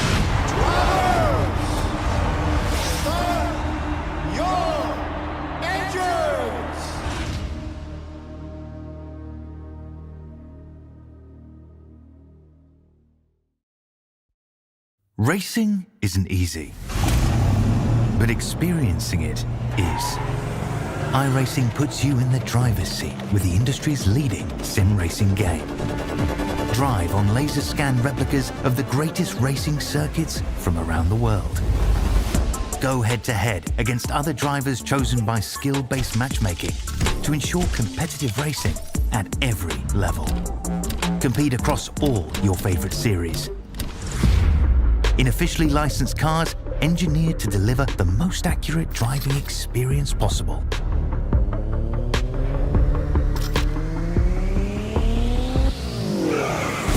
Join a race or host your own with players from across the globe. Race against the computer or in a league with friends. Feel the thrill behind the wheel. Visit iRacing.com.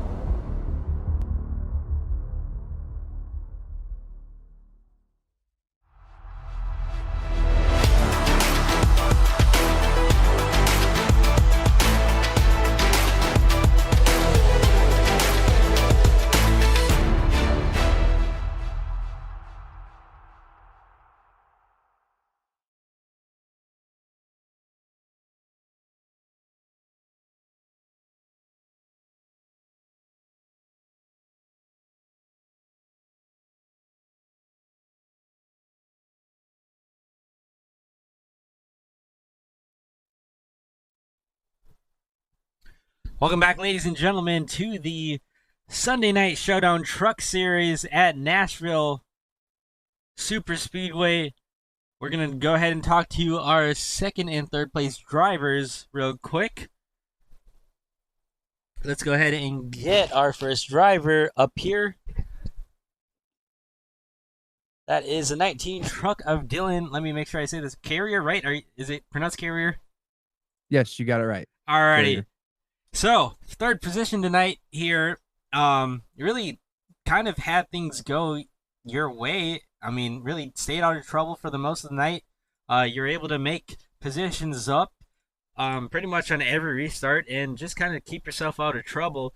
Go ahead, tell me a little bit about your night from your point of view and really what maybe you needed to have happen there on that restart at the very end. Yeah, I intentionally started in the back because one, I hate this track, and two, I didn't know how the truck was going to handle on after the update, and so I did, and I got no practice. I honestly forgot there was a race tonight, and I joined like last second, and yeah, I started in the back, slowly started working my way up, slid through my box the first two pit stops, and was screaming because I had to make up all that time and positions that I'd already drove through. It slowly worked my way up to, the front, and that last restart, I mean, I don't know if I would have had anything for Joseph, but I feel like I could have got Reese there if Justin wouldn't have been just like hanging on my quarter panel, but overall it was a great race. Better finish than I expected because me and this track have like the worst relationship. So, I mean, I'll take third. I feel like I had a good night, and I'll look forward to next week. And I just want to go back to a quick thing that you said, hanging on the quarter panel. That was really a big factor tonight, and just like really being able to pinch the guy below you or above you as much as you can. Maybe even using the door to door check somebody out the way if you needed. What really is like this truck like driving now with how different it is after this update?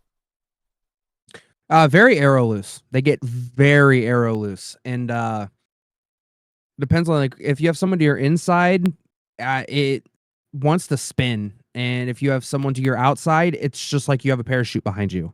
And they're like perfect example there on the white flag lap. You know, Justin was hanging on my right quarter, and I just gave him a little tail smack and moved him to secure that third spot, and and yeah, they drive kind of weird. It's not like anything bad. I say it does make the racing product a little, you got to know what you're doing, and but with the new way that you have to drive them, it's kind of scary because these things are known for bad net code, and uh it just feels like iRacing's trying to torture us.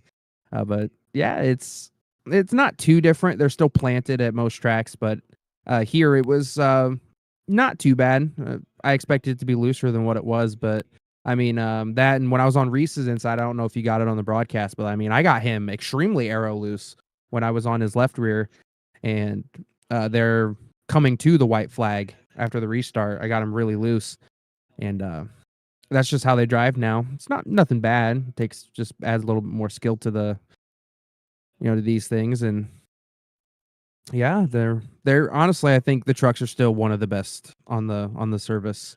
The trucks and the Xfinity, I wouldn't touch anything else. Yeah, you talk about really kind of needing to drive the truck and more things being more difficult now as we look forward to next week being Lime Rock Park. That is definitely a driver's track and will definitely take some sort of like different type of driver to be able to come out with the win at that type of truck or that type of track. Excuse me. What really is your look on that, and what really is your goals for next week? Honestly, Lime Rock is top 10. I'm not the best there. It's another one of those tracks I don't have a, sorry, good relationship with. It's gonna be tough because I know there's some drivers out here that'll probably own me at Lime Rock. Like, let's be honest. Overall, I think it'll be an interesting race because, like I said, these things are loose. I mean, I just did a race at Phoenix last night, and they were very loose, and they, I don't ever remember it being super loose at those kinds of tracks. So they were a little bit more planted. So I definitely think it's going to be a very interesting race. And I mean, it's a road course too, but I feel like turn 2 and turn 5 there by the uphill is going to probably be the worst spots because it's going to be just like super loose. Trying to think. It's been a while since I've ran Lime Rock, so I'm trying to like think and compare. I think to your turn 2 and turn right by the uphill is going to be probably the worst spots for next week. People are going to have to look out for. Yeah, definitely going to be I mean, overall, just something to look out for and something new that this series and or this truck has never really gone to before in the past. So really opening up the doors for something new and something interesting. Before I let you go, is there any shout outs you'd like to give or any sponsors you'd like to thank? Yeah, I'd like to thank my guys at Carrier Motorsports and NJB Designs. He makes, Noah makes some of the best paints in the business. I mean, I order a new paint from him like every 2 weeks because his product is just amazing. Shout out to Bryce and the guys who put on this league. I mean, I know I started late and I came in here late and got a late start to the season, but I mean, all the races I've done so far have been very enjoyable. The racing product's been amazing. And just shout out to you for putting on a great broadcast. And yeah, I think that's all the shout outs I have. Bass Pro Shop Mossberg, I forgot because they're on the truck. I forgot what scheme I was running for a second. Yeah, Bass Pro Shop Mossberg.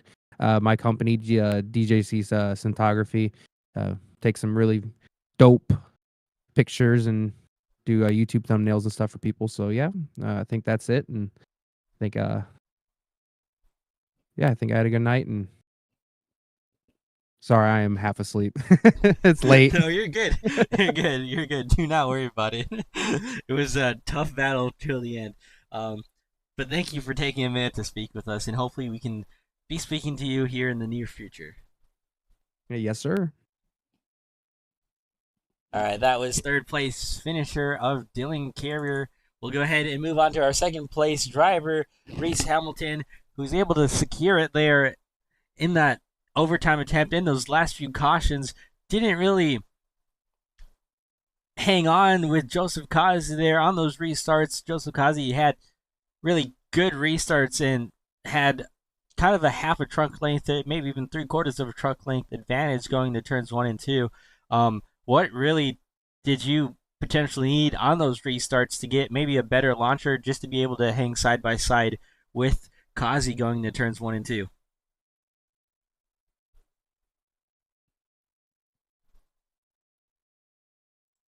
Oh, Hamilton?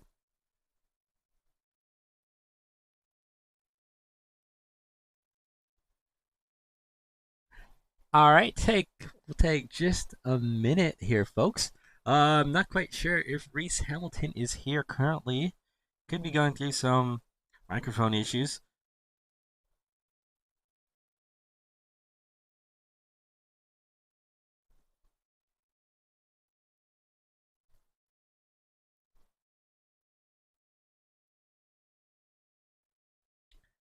Let's try him again. Reese Hamilton, you got a copy with us? Can you hear me? Yeah, we got you. Hello. All right, man. You know me and these PCs, man. I'm not the best with them. Something Hey, always man. happens. No worries. At least we got it fixed now. Able to come out with second. Do you want me to repeat the question for you? No, I heard you, man. Yeah, the restarts. If I would have known what to do differently, I would have certainly did it. But I did. It wasn't a lack of tries, man. I had about 10 of them, I feel like. But every single time he cleared me before I got to one. Yeah, and you talk about really a decent amount of chances to be able to try and get that restart that you needed. Able to stay out of trouble for pretty much all those cautions that we had towards the end of the field, and that I can't remember exactly what lap it was, but you had a caution there when drivers started to make their green flag that kind of really shot you through the field because you stayed out, I believe. But either way, you're able to cycle through towards in front of some of these other guys and able to come out with the second place finish. Overall, I mean, I think I'd say that was probably a good night for you overall, able to make some passes as well. So I guess, correct me if I'm wrong, but going to next week, there could be some potential momentum there. Yeah, I felt like I would have been top 5 all night, but kind of got loose in qualifying and started back in like 7th, I think. And I kind of overestimated how much I needed to save tires in the beginning and fell back to like 10th. But I just I don't have that much experience at this track, so I spent most of the first race part of the race just figuring it out, you know. And yeah, the caution definitely played in our favor. But I think I was running like 6th or 5th, and it was just so hard to pass. That was definitely, you know, the main reason I got up in the top 3. Yeah, and I want to ask you a quick question going back to what you just said. You said kind of underestimated about the tire savings. Does that have to do with how the update that we got recently, did that kind of change the effect of how you drove that first handful of laps, or is it maybe just at a track like this, just trying to save at every advantage that you can get and maybe just misjudging that by a little bit? I don't know, man. Nashville's so different. It was hard to tell about the package, you know. But I don't really think that I had to save as much as I did. Like you definitely, I'm not saying you didn't have to save tires at all. I just feel like I was way too, you know, conservative in the beginning and gave it way too much time, and it didn't pay off for me in the long run enough compared to how much I lost, you know, early on in the run. So I kind of adjusted that as we changed tires throughout the race and pushed a little bit harder than I did in the beginning. And able to come up at the end, just not enough to get the win over a second place finish, Reese Hamilton. Before I let you go, is there anything that you'd like to say or any people that you'd like to give a shout out to, any sponsors you'd like to thank? No, man, I'm good. I just appreciate the opportunity to be able to race in a great league like this. All right, Reese. Thank you for taking a minute to speak with us, and hopefully we'll be able to speak with you next week at Lime Rock Park. I'll let you go ahead that on would be with your awesome. night. Appreciate it, man. You have a good one. Thank you again. You too. Reese Hamilton right there with the second place finish. Let's see if we can get a word with any other drivers who may potentially want to stick by with us.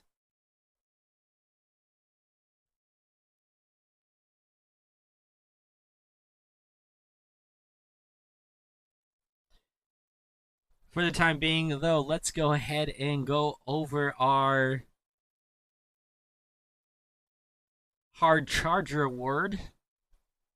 And I believe that's actually going to go to our third place driver of Dylan Carrier. From 20th to 3rd, 17 positions gained from the start of the green flag. Fastest lap, 31.618 seconds with 148 miles an hour. So definitely deserving third place finish after gaining those 17 spots. Just came up a bit shy. Thanks to Raps by JB for presenting this Hard Charger Award each and every week. Go ahead and check them out on Facebook. They specialize in custom goalie mask designs and paint schemes on iRacing for almost every type of vehicle, for every style that you may need or want.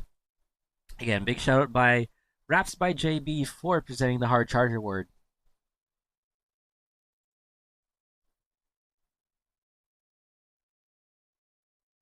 Now, if we go ahead, look at our schedule quick. Let's go over that. Next week, Lime Rock Park. That is next Sunday, December 21st. And then we'll be off for a few weeks as we go ahead and celebrate the holidays and the new year. Then we'll come back January 11th to Richmond Raceway, followed by Michigan International Speedway, Lucas Oil Indianapolis Raceway Park, also known as IRP. And then we'll head to the newest track, or one of the newer tracks, I would say, on iRacing, Mexico City. That'll be an interesting race for a lot of these drivers. Really unique road course, and something that some of these drivers have probably never experienced or been to. And then our regular season finale will be at Charlotte Motor Speedway this season. That'll conclude the drivers who get in and who do not get into the playoffs. Our playoffs then start at Iowa Speedway March 1st with the round of 12 consisting of Iowa, like I just said, Texas, and Echoes Park Speedway, the newer version of Atlanta Motor Speedway. And then we head into round 8, Legacy Atlanta Motor Speedway, so the more slick and difficult Atlanta Motor Speedway. And then we head to Dover and Talladega. Those two tracks are very wild card and can also be very difficult for a lot of these drivers depending on what your luck may or may not be. Dover being very difficult overall to manage as a driver. And then we'll go ahead and go to, and excuse me for that, I am paused. Instantly I'm paused. We'll go ahead and go to our round of 4 of Kansas, Martinsville, and Homestead, Miami for the season finale. Those will all be very interesting and unique tracks for a lot of these drivers, I'd say. Obviously, having Homestead, Miami as a season finale, I personally think is probably the best track to host the season finale and crown our championship driver. But overall, that round of 4 will be very difficult for those final drivers. Once again, just want to say thank you for tuning in tonight from Nashville Superspeedway. Once again, every Sunday night that isn't an off week, we'll be here on Turn Sector Media. And until then, until next week at Lime Rock Park, I hope you guys have a good rest of your evening, night, day, morning, wherever and whenever you may be watching We wish you the best. Till next time, we'll see you guys later.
Our time. We know what we gotta do. Stay in the fight between the walls. Time to turn the intensity up. We'll fight till the end, no matter what happens. Good day to be in victory lane. Green flag is in the air. Driving with conviction. Side by side, hammer down. The after are don't count out anybody. Who wants it the most? We are eyes on the leader now. He is driving his guts out. Wheel to wheels, they come to the line. Victory, this will be. Nobody wants it more than you. Next flag is going to end it. Does he have enough? A dominant performance. You gotta say now, baby. Let's go. Can you believe what you are seeing? Everybody pushing as hard as they can get it. One final shot. Gotta earn this thing right here to the end. It is all on the table. A total 500.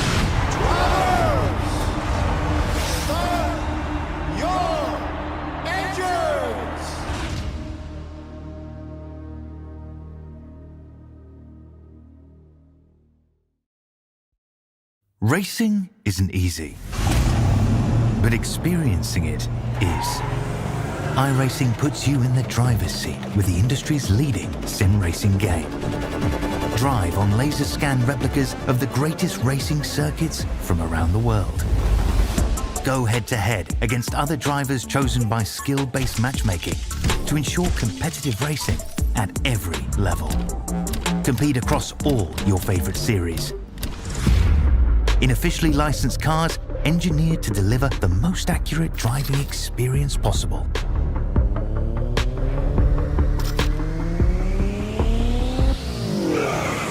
Join a race or host your own with players from across the globe.